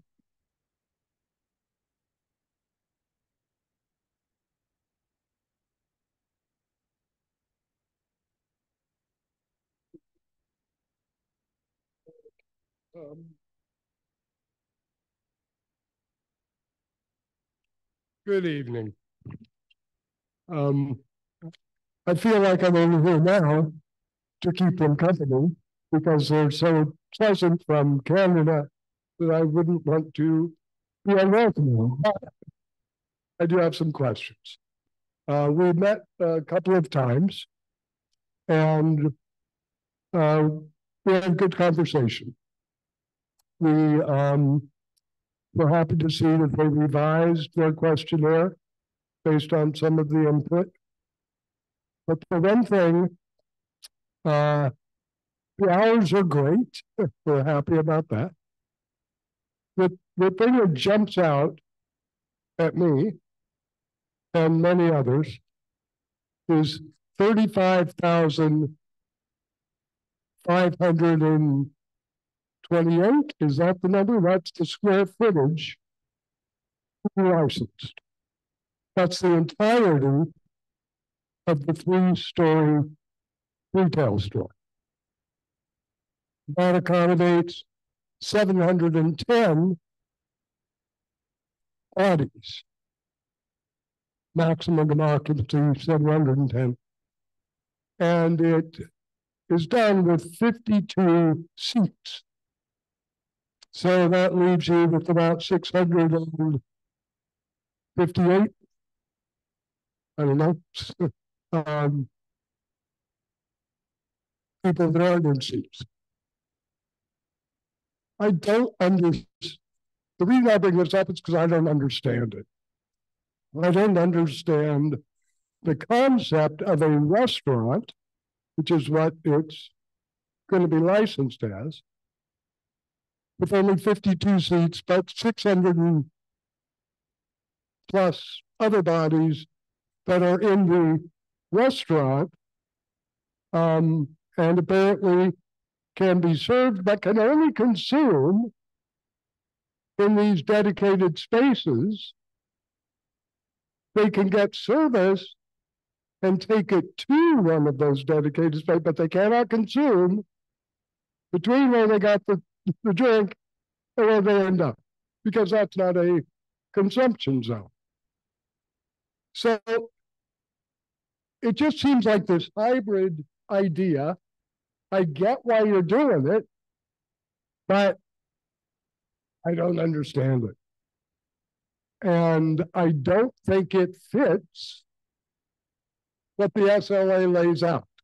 Maybe that becomes the SLA's problem, but they have not yet figured out how to address this new model, because you can't tell me that there's Goodman without a cafe. Yeah, but they didn't have people all over the place, like having a sip and then putting on a whatever. So in that case, that's kind of what I would like clarification. Also, one of our neighbors who couldn't make it tonight because of a medical emergency looked at the DOB, and the floor plans that are part of the questionnaire show where it's going to end up, with the cafe and kitchen on the second floor, correct? That apparently isn't where things are in the filing at DOB. So the filing sort of continues to show the Dean and DeLuca kitchen in the cellar, not yet transitioned to the second floor kitchen. So are you being presented with the final version? Or are you being presented with, because I think we're also being told that oh, everything's been done and taken care of and it's all good. I think it's in more of a transitional situation, which may not be an issue, but it doesn't necessarily line up. I do pose a question through you to their attorney, which is, why does the entire 35,000 square feet need to be licensed? Why can it not simply be cafe is licensed, this zone where you can consume, this zone where you can consume, this zone where you can consume? I don't understand that, and if we could get clarification, not just for this instance, but because this sets a precedent under the new zoning for what's going to happen in the future. I've gone on too long, but thank you very much. Thank you. No, good. Renee? Hi there. Can you hear me? Yeah. He pretty much asks the same questions I have, and the people I've spoken to. The concern is for the size and how this actually operates. I mean, I've studied the plans and I've listened to what they've said tonight and what Pete just talked to Pete about it. And it's just all very baffling, the model, how it actually works. And as Pete said, we're concerned about the precedent that it's setting. So it'd be really helpful to have really good clarification on how this whole thing operates. Great, thank you. Thank you. All right, I'll do my best to address as many of those points as I can. As far as the occupancy goes, that is just a number that is issued on the certificate of occupancy. It's actually less than the current C of O allows for. We are amending the C of O as we speak. But like I just said, it's just a maximum occupancy number. That doesn't mean 710 people will be in there at all times. It won't be anywhere close to that, but that is a number that the city government and the Department of Buildings and the fire department issue to say that that is the maximum number of bodies allowed at one time. In fact, it's the opposite. As I mentioned, and it's not even 52 seats, it's only 40 seats. Our service will be 90% the 40 people in this second floor restaurant. It's not to 700 people, it's to 40 people, most in a restaurant, which as someone mentioned on the committee, it could be 3 people in the restaurant, plus a handful of others who are trying on some clothes. It will not be 700 people drinking beverages at the same time. Another comment was made about taking beverages from the restaurant area to the fitting rooms. I just want to clarify, if I didn't make it clear earlier, customers cannot carry their own beverages from the restaurant to the fitting room and back. That is for staff only to do. And wherever it's being consumed, it will remain in that area. A comment was made about not fitting what the SLA intends for liquor license. I mean, this completely fits within the State Liquor Authority's license category of an on-premises restaurant. It has tables, it has chairs, it has a full kitchen and a full menu. The question that was asked at the end about why the entire space must be licensed. Legally, it must be licensed. There is a law that says there cannot be internal access to licensed spaces by spaces that are unlicensed. So you can't basically flip on or off a switch within a premises. It's either all or nothing unless you had perhaps emergency exits. Things were on one side of the building by the escalators and everybody could go up, then you could do that one half of the store, but it's not that way. Not even that, because if you have an escalator going down to another floor that the public has access to, then you would have to block that escalator off. If there is public access to a space that's licensed, then that other public access has to be licensed as well. So legally, the whole thing must be licensed, but that does, as I mentioned, that doesn't mean that all the space, we are here stipulating to the fact that all of that 35,000 square feet will not be used to consume beverages. And then let me, can I just? Yeah, go ahead. I think that was the kind of the points that they had. So when you have, if for your two private parties, I'm just, how would they be in the restaurant? Would the alcohol be in the would they be in the coffee area? Like, I'm just, let's just, because if I write a stipulation that says the alcohol is in the restaurant or it's in the fitting rooms, I guess you could have your private party in the fitting room. It doesn't sound like what I would hold a private party, but I'm just trying to figure out how I mean, unless you're okay to stipulating to the 2 private events a year, the alcohol being, you know, on the entire, in the entire premises, which I would propose. And I think because it's just twice a year, it would be okay. Otherwise, if we have to stipulate it to being in the restaurant area, then so be it. Okay, gotcha. Does anybody else have anything? Katie? Can you tell us a little bit about the size of the restaurants in Canada and the size of the stores in Canada comparatively? Yeah, I can speak to this. I think that most of the cafes that we have in primarily Ontario are around 1,400 square feet in total. They have some storage room in the back areas, but they're pretty close. This one has a few extra seats in it, and the kitchen's a bit larger. But that was done just to meet, you know. How many seats do they have? About 30. How big is the store then? I think it's also like just trying to get an idea of how this is similar. Right. The stores, I would say, the ones that we do have cafes in would be 12 to 20,000 square feet. Some of them. Yeah. Okay. Is the committee okay? Okay, I think we're good. Thank you. Thank you very much. Okay. Next is going to be let me just use that. Let's see. NRK Cafe, Lelabar, 422 Hudson.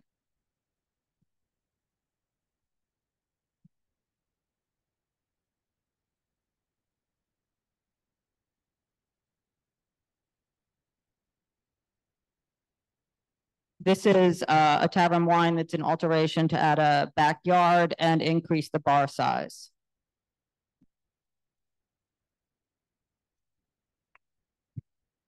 Is there anything new in there? No, it's the same thing. Okay. Good evening. My name is Sam Park. I'm the representative. I'm here for alteration for NRK Cafe, including the additional outdoor backyard seating and increase the bar size. And is anybody here from, are you the only one who's here or is anybody here from? I'm out of state right now. So if you're seeing, I can as we always say, we like to have the applicants here. So do you want to postpone for next month? We have people, do we have any, I think we have, why don't we we'll go through it and then,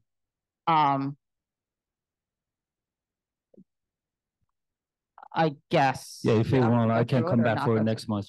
Huh? Not go through it. Okay. All right. No, we'll go, but Nancy, somebody's here, so I'll let the public speak on it and then they can come back. Yeah. Go ahead, Nancy. Okay, thank you, Donna. If they come back, I won't be here in either August or September, so okay, I appreciate a chance. We'll hear you now. I just have, my issues as always are the outside. This place has a substantial presence on the sidewalk and I think in the roadbed, as Bob knows. I don't know what they plan to do with that. And it seems to me that putting any tables and chairs in that tiny well of a backyard is absolutely not possible. We have a general policy about spaces within the so-called donut, and this looks like worse than most. So I would certainly object to that part of it. As to the expansion, doubling the size inside, I have no comment on that. I don't frequent that bar, so I don't know how they behave. Thank Okay, you. so your concern is the outside, the rear yard and what they're doing right now with the sidewalk. and road. Particularly the rear yard, I would object extremely strongly to the rear yard. Okay, thank you. Does anybody from the committee have anything to know? So I think you send the office a note in the morning that you want to lay this over. Okay? Sure. Because we need the applicants to be here. Not a for it. problem. Okay. Okay, so I'll make sure. Go ahead. Huh? And not file. Go ahead. Pick up the microphone and just. Put it over with us, so they're gonna. You're going to not file, right? They're going to wait. I mean, if you're putting it over with us, you're not going to file with the liquor authority. Is that Yes. correct? Yes. So make sure when you write that, the note that you want to lay it over, So that if I you're. get a next agenda, so I'll come with the applicant for explain to everything for detail. Right, but, don't file with and tell the office that you're not going to be filing with the liquor authority Yes. until you return to us. And I think that they should be prepared to be showing something that shows they can use that rear yard. Yes, but it's right now is we don't use it. We just showing the come here for first of all approval. Right, but I'm just gonna tell you that it's difficult for us to give approval for a rear yard in particular if there's nothing that shows that they can use the rear yard.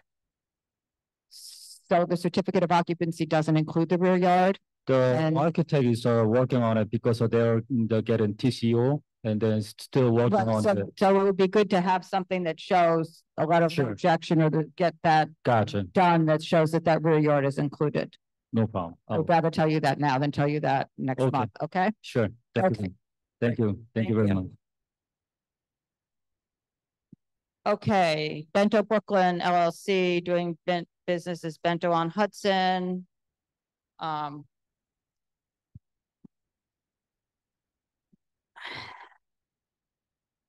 At 675 Hudson Street. This is a corporate change for an on-premise catering. Hi, my name is Karen Ganauer, and I've just brought my personal question. Oh, go ahead. Come on. What you had a question? Yeah.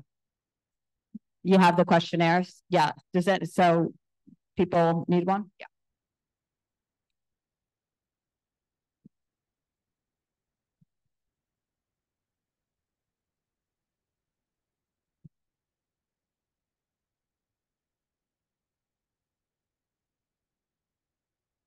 Donna, this isn't the CB2 questionnaire. Thanks. It's because it's a corporate thing.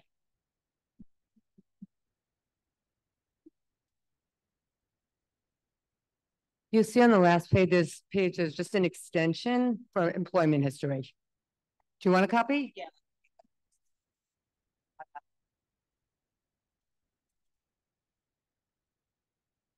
Okay. Okay, so why don't you explain to us the. So I was an operating partner for Bento Brooklyn. I was originally freelancing pre-COVID, stayed on during COVID.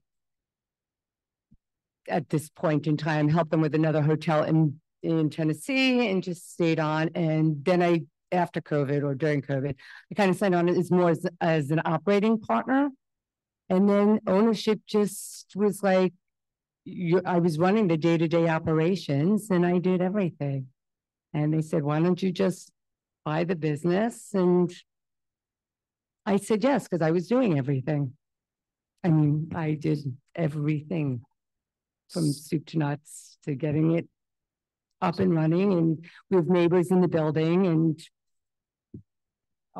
all of our events are 100% secure with licensed security, not just, a door person, but completely licensed and verified. And even if it's a daytime meeting, we have security. It's just our thing. Okay, so let's just go. So so it's the fifth floor? Fifth floor, 5S and 5N. And what about the fourth floor? Fourth floor is not built out. We use it for events, but not much. If I tell you 2 events a year, maybe 3 events, more so for storage because it's not built out.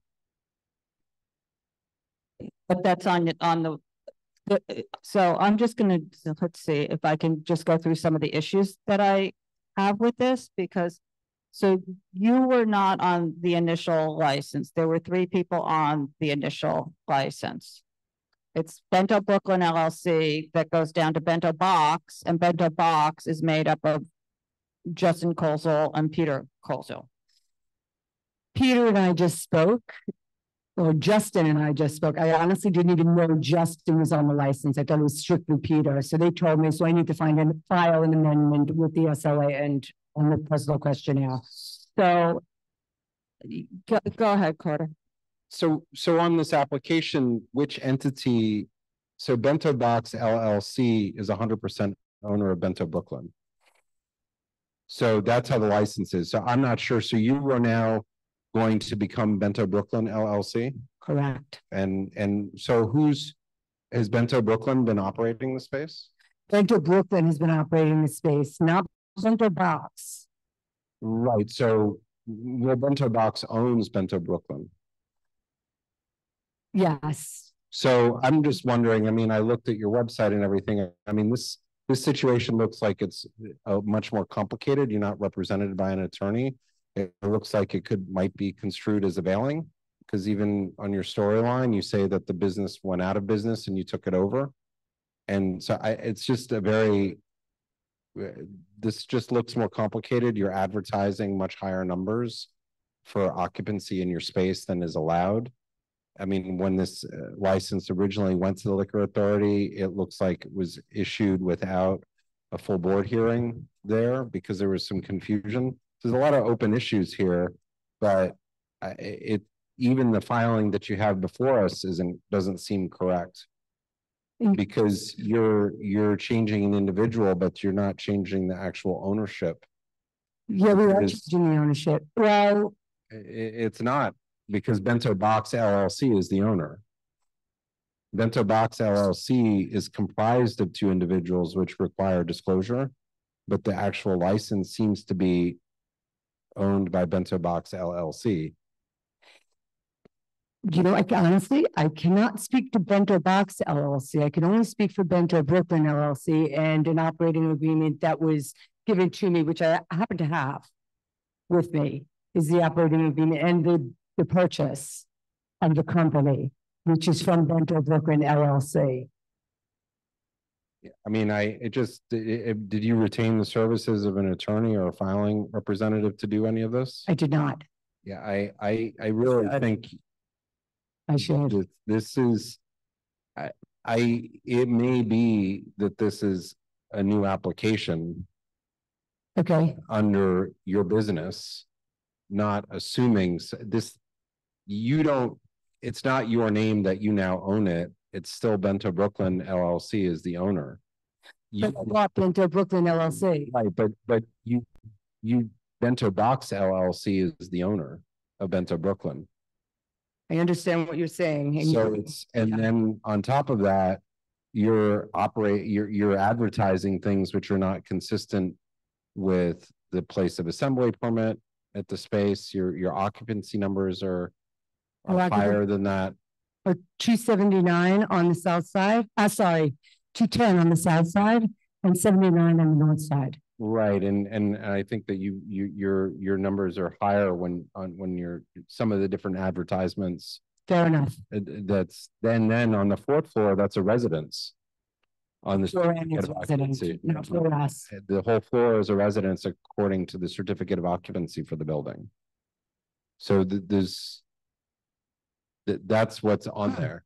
So there's a lot of issues that I think you probably want to retain somebody to go through with this, and you know, somebody had handled the original filing for this. You may want to go back to them and just make sure that this is all done correctly, because it's also, those numbers differ from what was filed at the liquor authority on the original application. Okay. So there's a lot of overlying issues here. Yeah. that you may want to address holistically. Thank you. Just, even though it seems that's the way it's done, it's a little more complicated than that. Understood. So, thank you for that. Yeah. No, I thank you very much for that.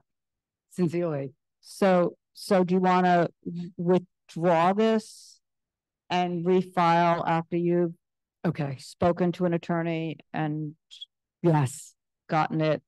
Because there, like Carter said, there are a lot of issues with it, and it was a co-working event, and you've got the 4th floor advertised, but it's not part of this license, so it's not licensed. So if you're doing this, it's I understand. Thank you. And you can come back next month. Yeah. It's just that you need to figure out what it is that you're doing, what it is you want this to be in the end, what's actually on file. Do you even know what's filed with the liquor authority? In all fairness, you enlightened me to something I did not know, but I'll take care of that on my end, and shame on me because I didn't get an attorney Because I trusted him. Yeah, no. You may not want to take the obligations of that entity on as well. So there's an opportunity here, but that's not what we handle. That's what the professionals handle. And thank you.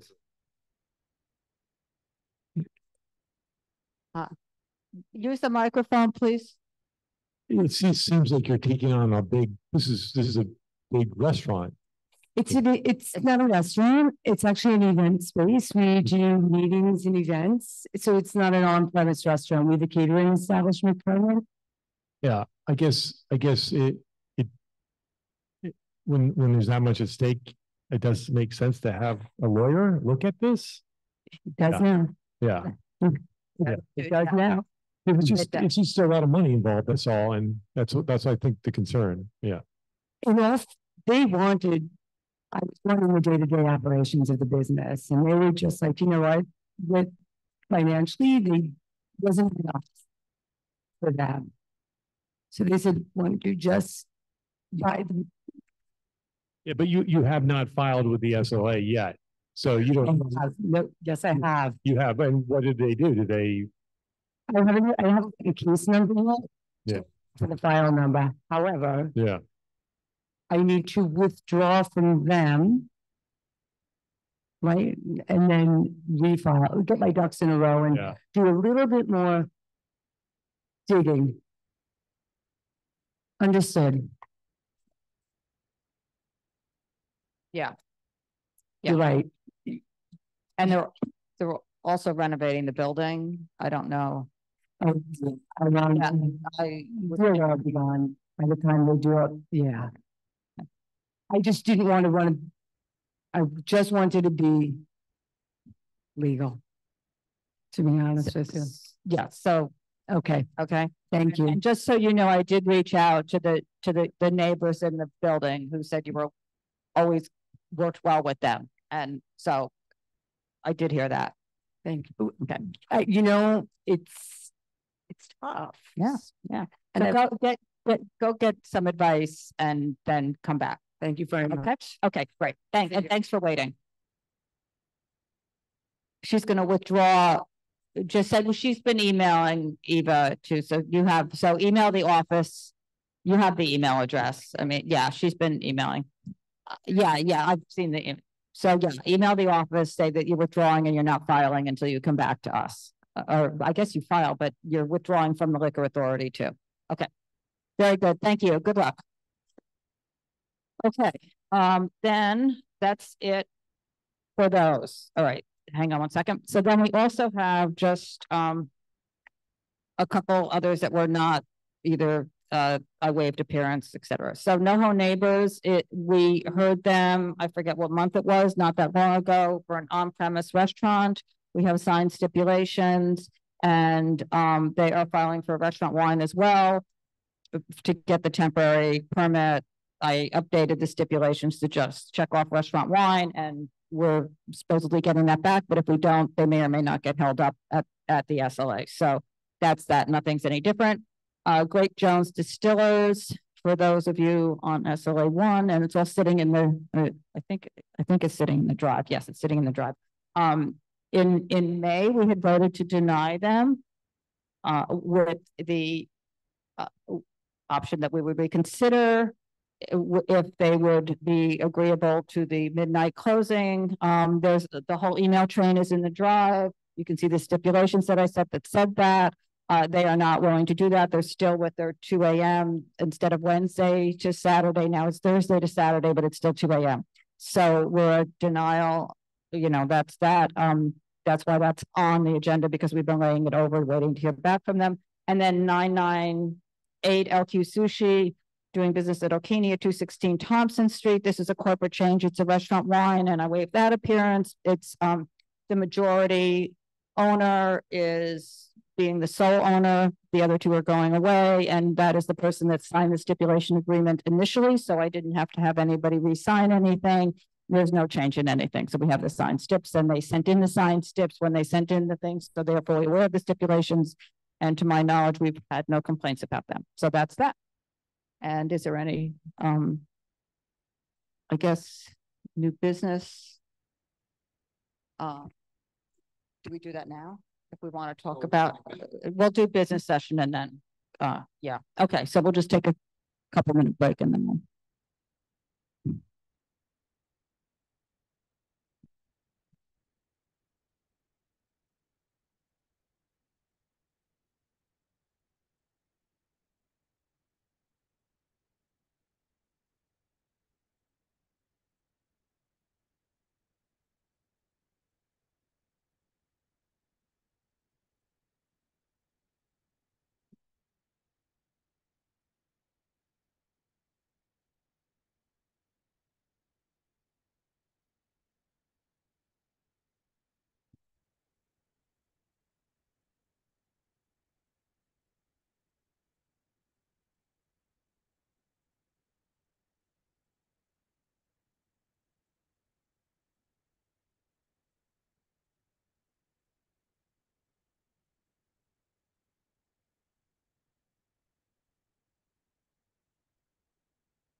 What's it that you hear? I think we will put something in and then put that down. Definitely made that statement. Yeah. They did, they were Carmine Street on there. I had emailed and just said I was take to Carmine Street, and they submitted their old diagram, which is what that was approved by, before we decided on that. I think that was fine. But was clear, so at that point there's no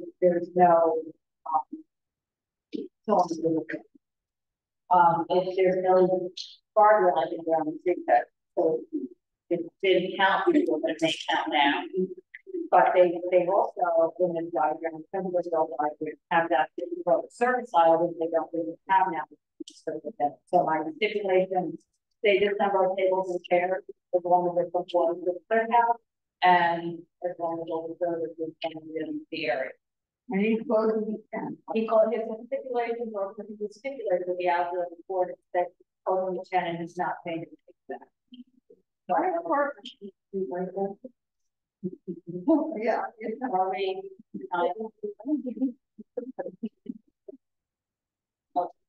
Okay.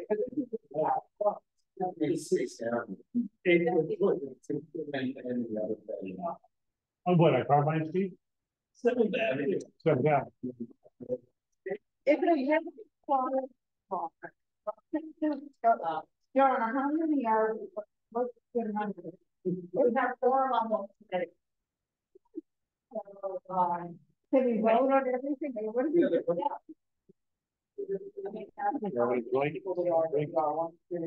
We did during COVID. We did COVID.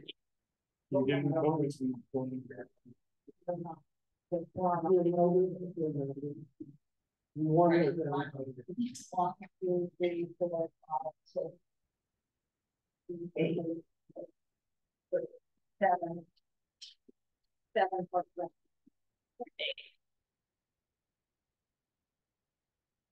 how's that? I'll forget about that. So then there's one is moving. To add that I will read it.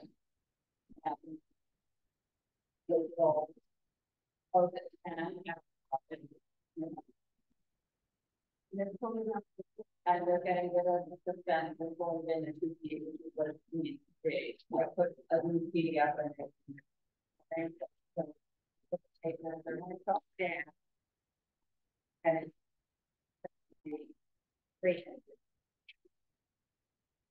but one is what they have now, but they're going to put that in. I don't know if they have as many years as they have on their diagram, because once they put that in, it's right next to the doorway, pretty much. So I don't think they're going to be able to get those things like that.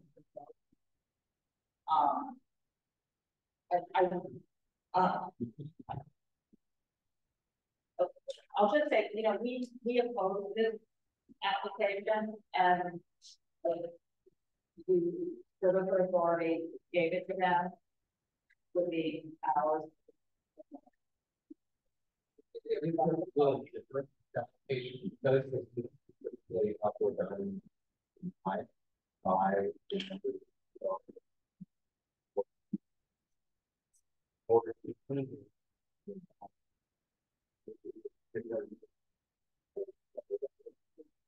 So what they, but as part of it also, they need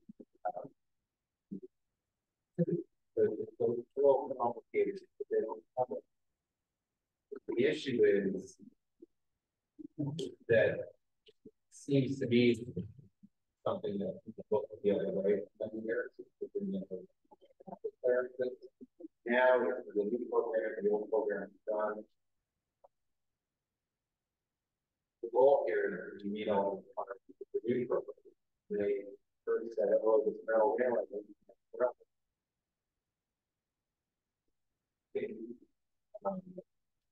So we still don't have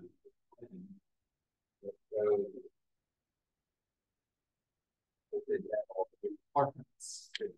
I'm not totally to me.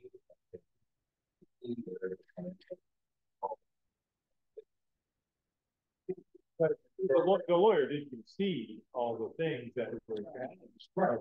But now we just still don't have. You mean we don't have an actual schematic? Yeah. Plan? Well, we could have. Well, we can still ask them. Yeah. But then that we remove any issues. Right. That's one. Well, it still has to go to the liquor parties for the door. Because the other issues so they're still.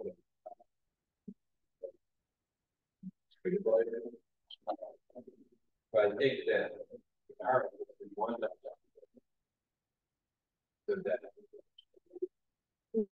all that done. So is the deny on that page or giving I would think so. It's confirmation for what the lawyer said they were willing to do. It cleared up everything. That was the very first thing he said. Was to clear up all the stuff that happened last month.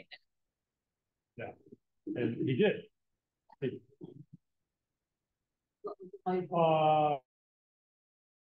For instance, partner. Ben, yes, Ben. And so he's very good. He carried it up right away. And the other thing I just want to know is because we denied it in the we have the only simulation and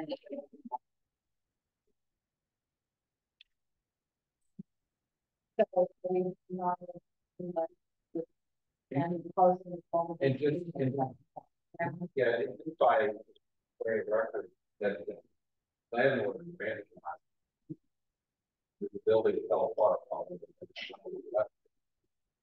And the burden here is the drop great there. The other thing is because it is legal to close Sidewalk Cafe, technically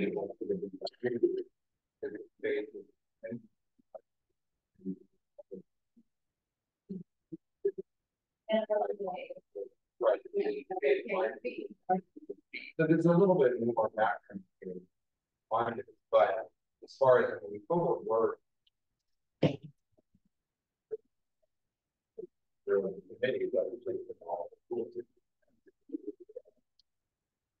so we want them to send us the new diagram.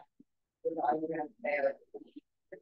Yeah, and to make sure that what the lawyer said, which is that nothing's fixed into the ground, that they're removable or movable barriers, and at the exact dimensions that he said, that the feet. So we're moving one in. So he needs a diagram that shows that they're coming in 2 feet on that one on West 4th Street. Okay, and so that's one of the stipulations. We need to see the diagram before we, Well, maybe you think it wasn't. It sounded like they were really. Yeah. And that's not in our they said we're going to have to. Yeah, he said like you might have room for one table.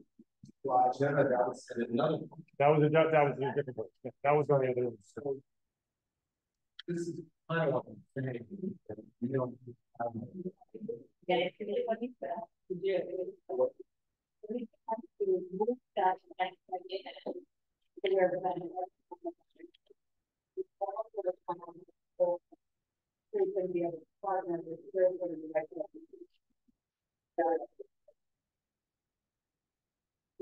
So,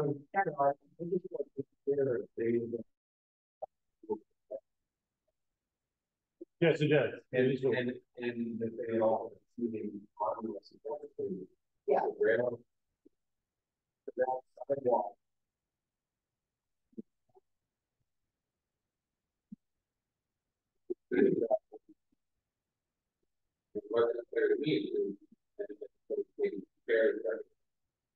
Where they have them, where they go. No, I know that they're yeah. No, further back. Oh, that works. Yeah. It wasn't clear. That never. Well, so we want to see that before that. My question is when do we need to see that? Tomorrow. Okay. Make sure we're all. Okay. So we need to see that. And I would rather that this all here. Yeah.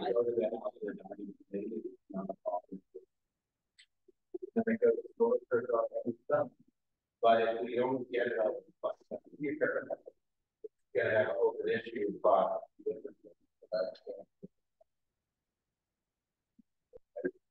I mean, the diagram could be made as an exhibit. Stipulation. Right. Yeah. Okay.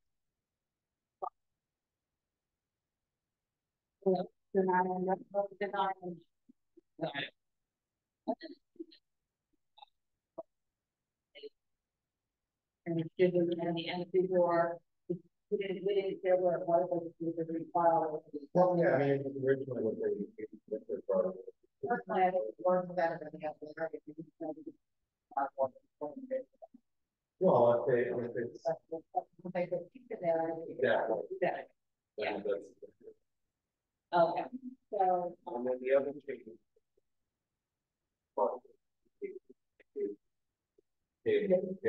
that little area, yeah.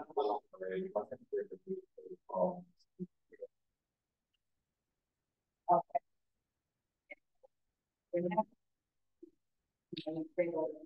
Things right there. Okay, so the next one is the make you beyond the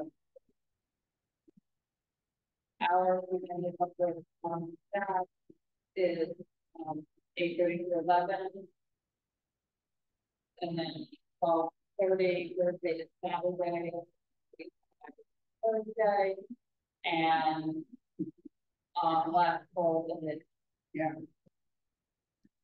They did say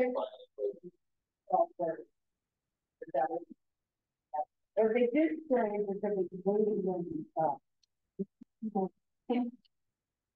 I don't know if that's what we want to wait on the question. Right. I think to me the biggest thing with this is that whole original the app thought. Yeah, but it is probably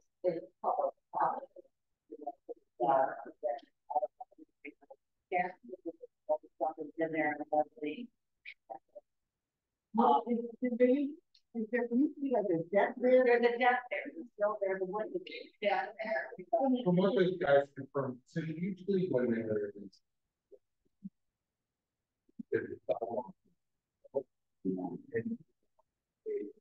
sidewalk, especially fall underneath whatever, it becomes something you can't do. So the left out. And at some point, that's what here. I wonder if Not affected or the location, but this is one, and it's the same for the area.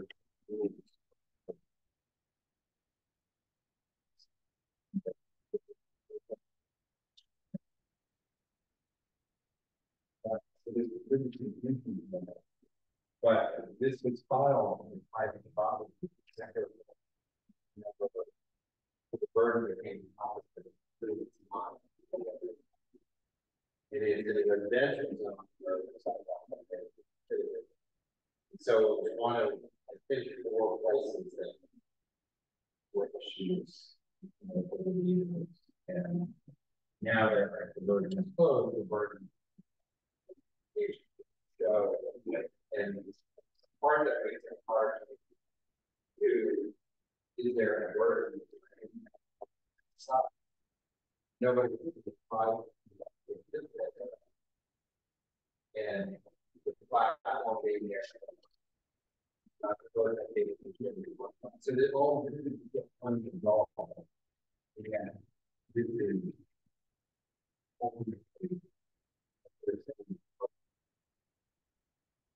so we're technically but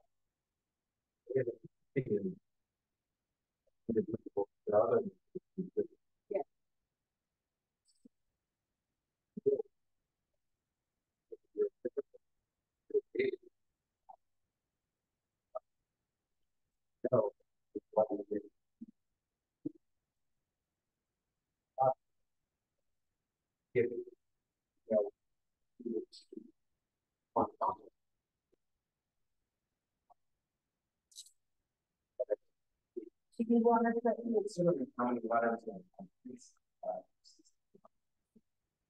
so should we say we have been presented with two about public property and you're not a finding on it, we have some documentation on it.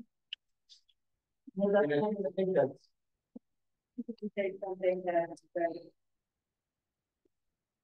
we have numerous others that people were okay with the agreement made on the inside, but for being told having anything on the outside, the outside is not part of this application, but the concerns were raised at the time.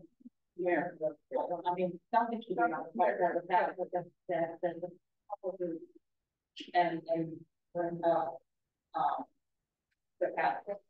And you should go back to one, they realized something until recently realized one of them, one was there, the other is the Mino. And of the three of those, two of them were lots of the one which the business they just goes history one for the liquor authority or the outward and the liquor authority agreed and put off. They wanted to upgrade yeah, they wanted to upgrade to the liquor license. They are operating.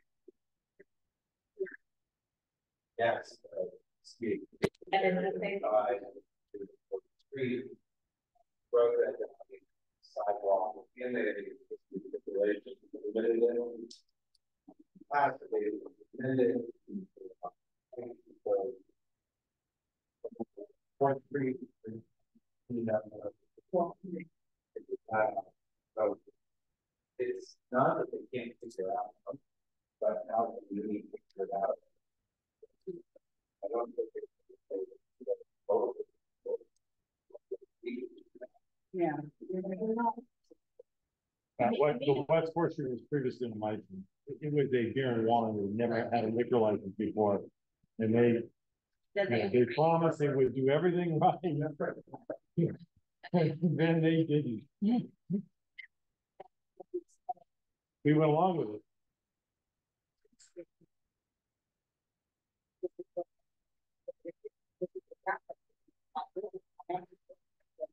But Nino, they haven't been, We haven't got anything about Mina.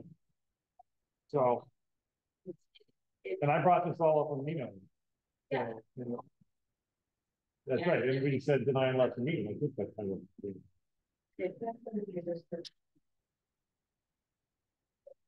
Yeah, I mean, it's a way in. Yeah. You get to use it or not.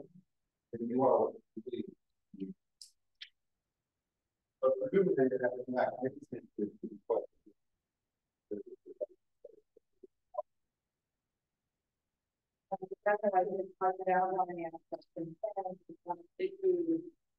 and there doesn't seem to be a lot. The lot line is not does not. It doesn't look like it could definitely from the what's in the materials. It's public property. Actually, places where the law always shows. Yes, we may have front of us. They did close those. Yeah, there's interesting. There's a number of residences. The residences on that block have also done. But the residential has done it too. And I'm like, our building kind of did that too. And I was like, wait, I wonder if there's a lot line in front of our building.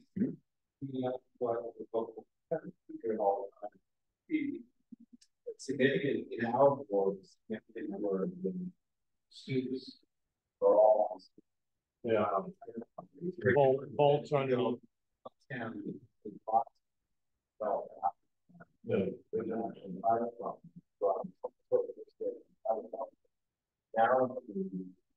Most of them.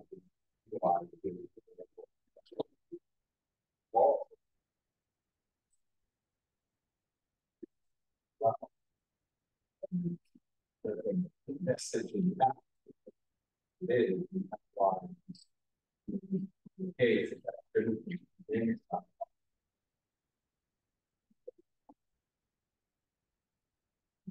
more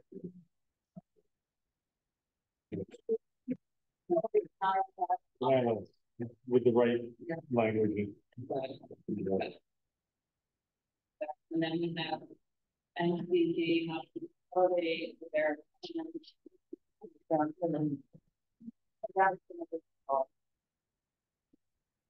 that's difficult. It's like what well, hopefully we work we and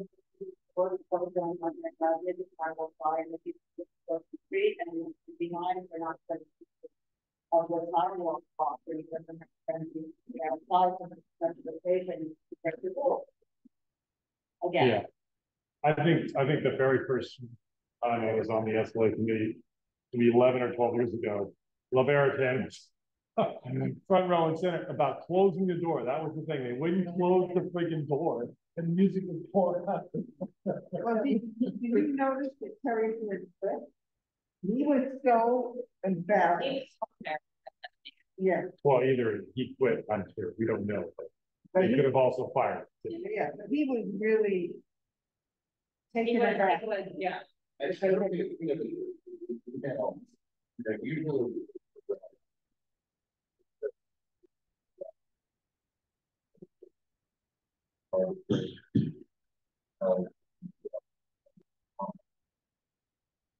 part of it.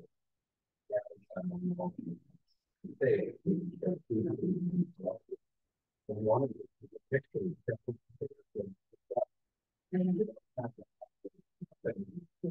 and then we still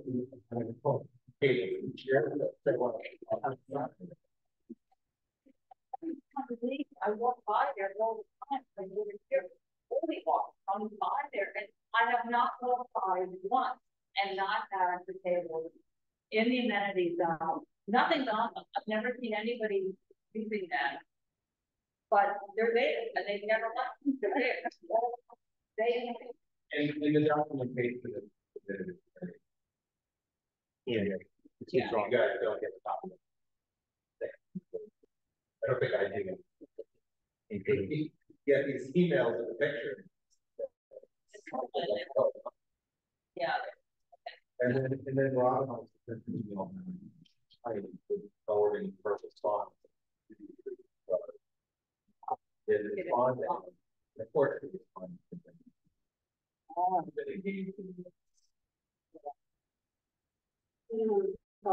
yeah, so well, that's wrong, so we don't have to do anything.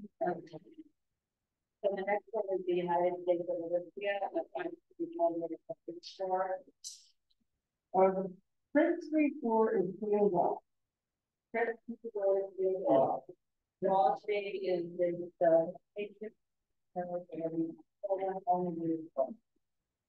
And trash pickup is on. Yeah. Yeah. Yeah. They got the two private party to use. They want to have the opening, you know, part of there. They're not.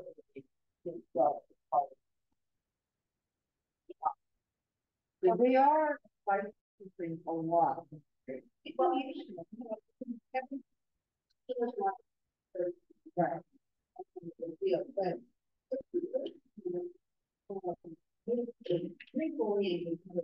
meaning basically our way the person shoppers to work with anyone in, and so they can drink together for you. It's a big store for them. It seems to be the model. I think it's working. I love the changing room. Why are we drinking in the changing room? Yeah. I'm like, it's a totally different league. I have no idea what they're talking about. But I'm sure there are people that will buy clothes and drink in the rooms. Things they say, great, that's the longer they can keep you in the place where you want. And the longer you are, the more you fall. I don't think we can get there. Let me get you straight. The dressing room is just for women only. Yeah. I wasn't only asking a question.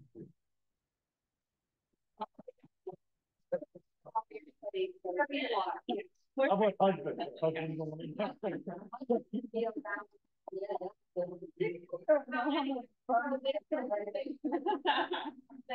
customers do not need parents and their friends anywhere, that all of the grants will be served.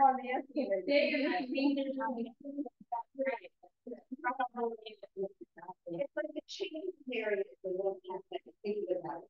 They can hang out. Also, I don't think that they need I know. Well, but you know what they do? I always say this, but and then I'm not just thinking of ground here. That's pretty good. Richard, come on. They're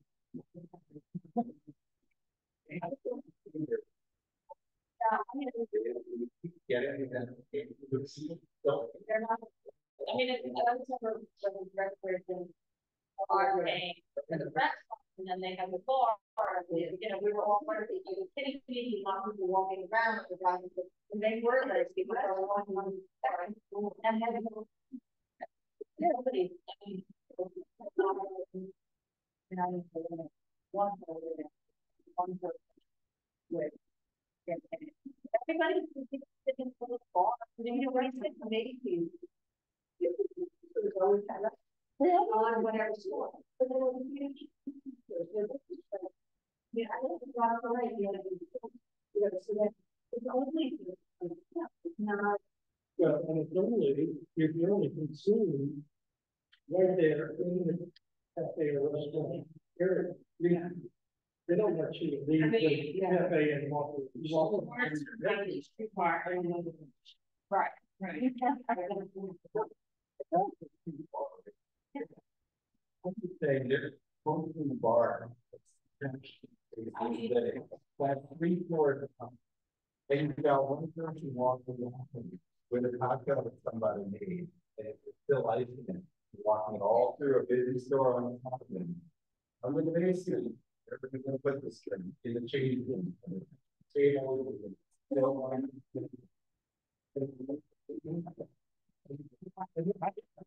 but I'd rather get my nails done. I much prefer that than having a drink.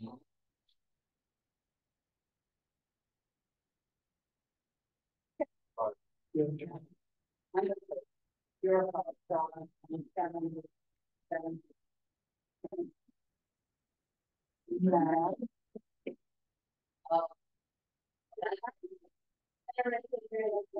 Yeah, yeah. Okay, next one is Lelabar. They're coming down. Yeah. They're not getting this involved in the so I want to bring it up. They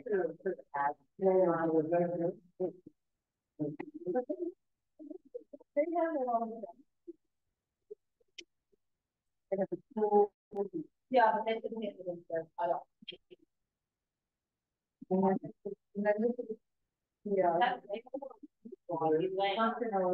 Yeah. Yeah. Advice. More advice. I've been in the residence in that movie. You know, what movie was it filmed? They were Ooh.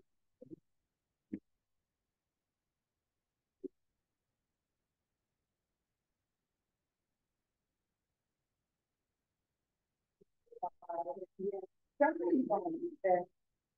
Okay. And then you have everybody is on the yeah, and then you have okay. If anybody would like to apply on the put in your drive the SLA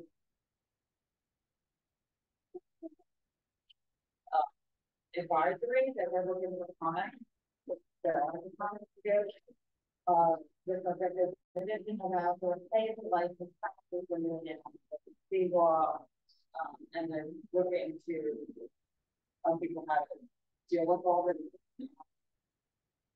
There's a link to the page and in the Google Drive. Let's see. Do you want to comment? Yeah, I just I guess I could just read it or drive and obtaining after obtaining this is they're looking for comments before they make it. So after obtaining that you have as submitted as a public safety and in terms of license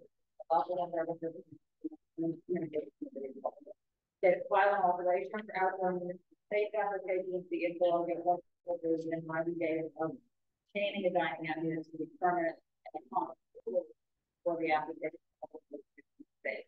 The following must be included: the dining out permit, copy of the permanent application, including all supporting materials, slides, state submitted program that seek to add to include the all seating and tables for dining. Please the same board notification may not want to the application filing. Please note that the approval prior to the tax prove that the applicant is prove that the applicant is taken a liability to provide coverage against liability for injuries they must continue to public space or non-conducive public space to be used by the licensee and its physical person themselves. Using a person that connects the license from all part of it. Yeah, that's what happens to the end.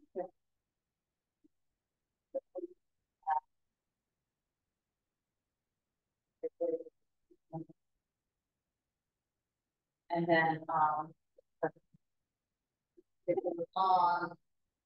given the applicant rights to part of the submission of a valid dining the permit the alteration for municipal outdoor state application should not be filed with the authority after the dining be.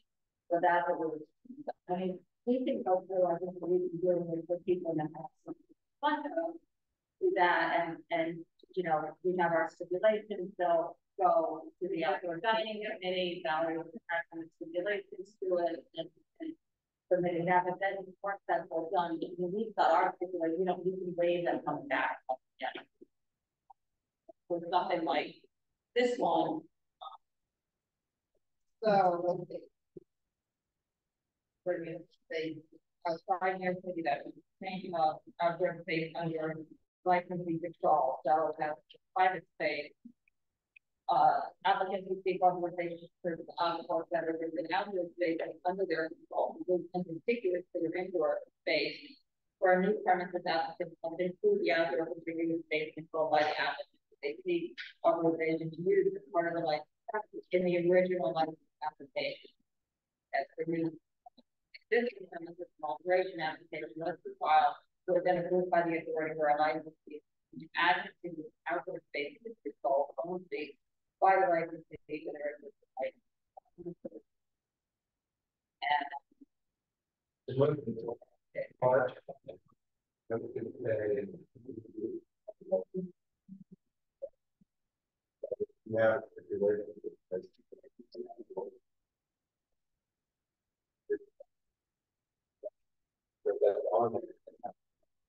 We may find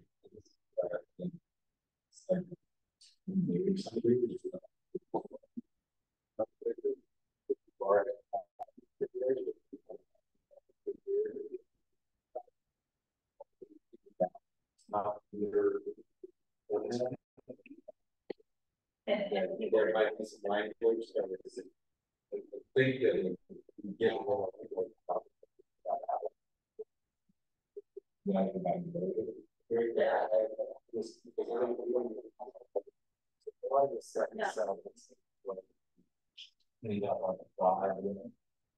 if everybody goes to this properly, there's 600 or 700 applications that we're talking about. Data, they say they want to send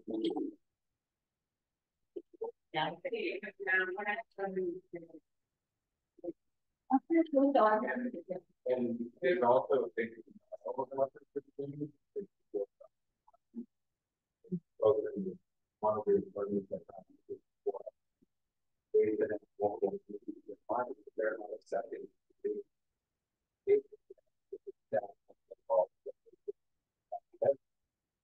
so this is a big mess number, you know.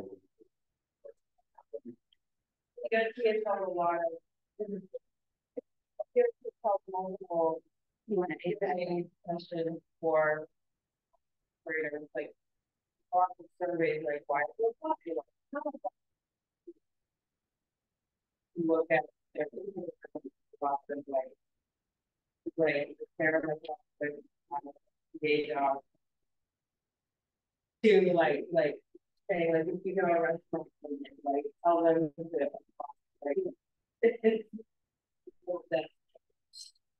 the only open question on this guidance, but it's not really common, or I mean, it's for the liquor authority to figure it out. Is no requirement for table service, which is fine, and there are plenty of places that have been doing the global. But my question is going to the roadway. You know, how's that get worked out in my world?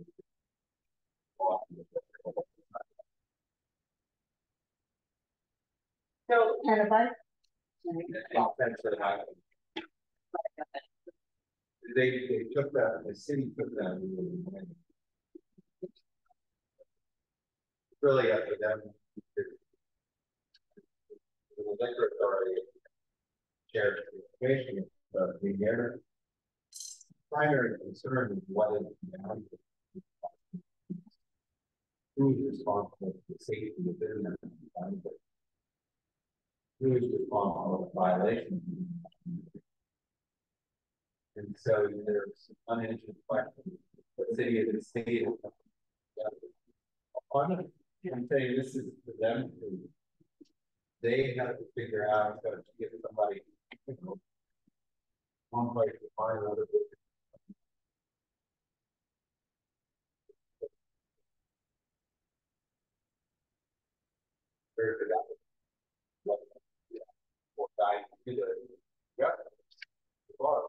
There's not really clear. Liability, but it's also what can you do?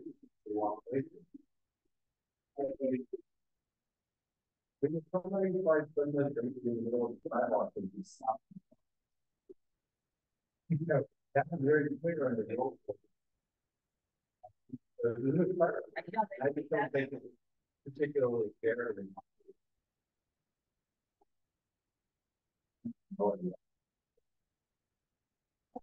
I'm not against it.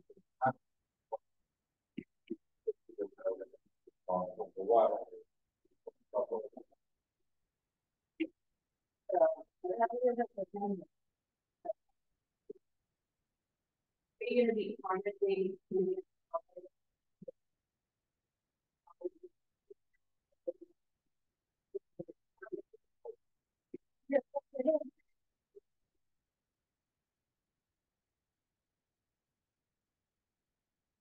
You know, a lot of this is more.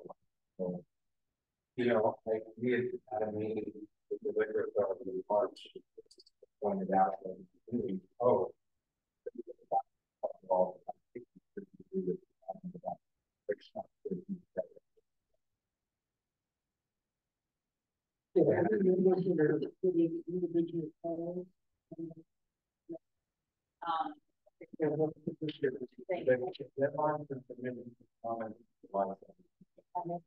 The language in the Google Doc, somebody wants to.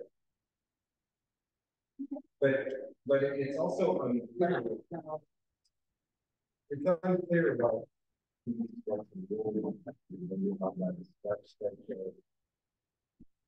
just a lot of gaps in my understanding.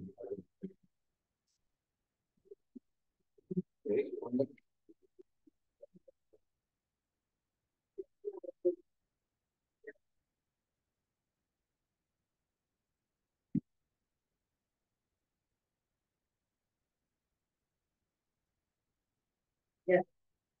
I mean, I don't.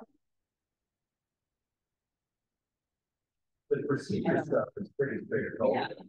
And that's fine. That's not the issue. Is the other thing that a company do. That are. Right. So, yeah. The omissions. But it's omissions that are outside the purview of the government. That's right. So.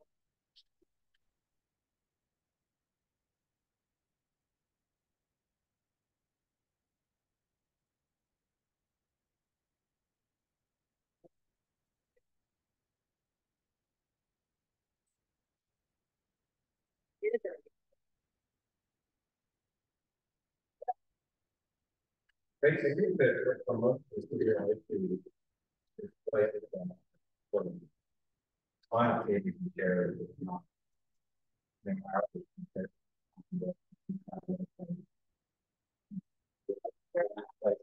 Well, it's not a lot.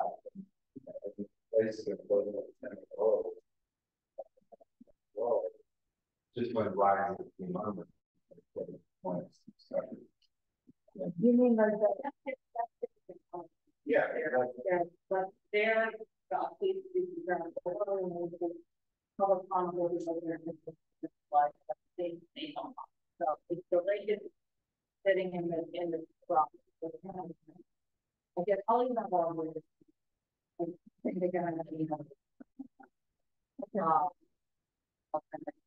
but I don't think you can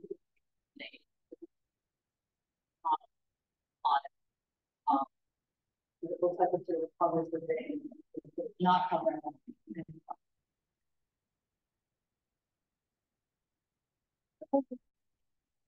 Is the meeting adjourned? Thanks to be adjourned. The question is, there's on the renewals, renewal bond, and the Operable shelf. Yeah. They both are roof shops, do they have? And then over again. He didn't say that a lot.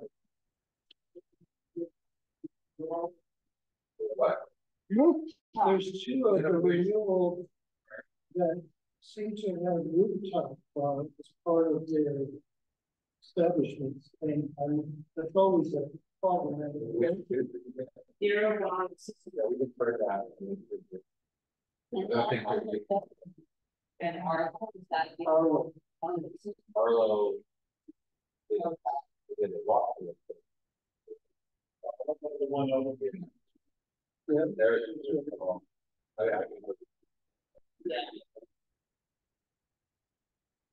I mean, really can't, I mean, think of the renewal because it's not an avenue. You get a notice of constant toll that is not an educated plan for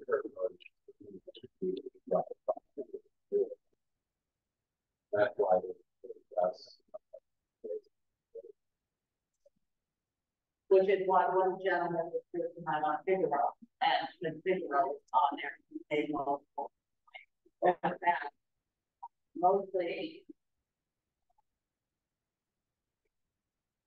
Like,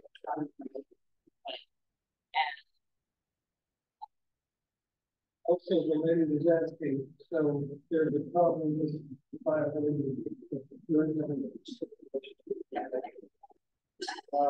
we said we need to complain to this. I would say we should open that up to maybe like an official or. Well, they can do that, but I mean, sometimes like this, especially West Fourth Street, the people have to email and be like, and they can and everything else throughout over a year. On multiple and so far it's available the what happens. But they've been complaining both the SLA and the and okay, so that's reinforcing that idea that just complaining to the SLA, no, we should, but no, don't stop there, but what a lot of people are doing before was not complaining to the SLA and complaining to everybody else. Maybe that's their thing or and they're saying we don't have it. So if somebody wants an action taken at the SLA, they absolutely need to like the SLA. They want the words stopped immediately, they need to call them. If they want us to be have any chance of being effective on the SLA, this is like we can make the SLA.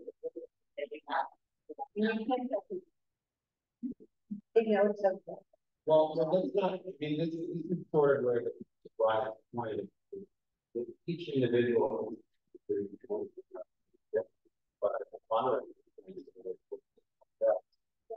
it's like in the winter ability they get like they will send a letter aware they also they're educating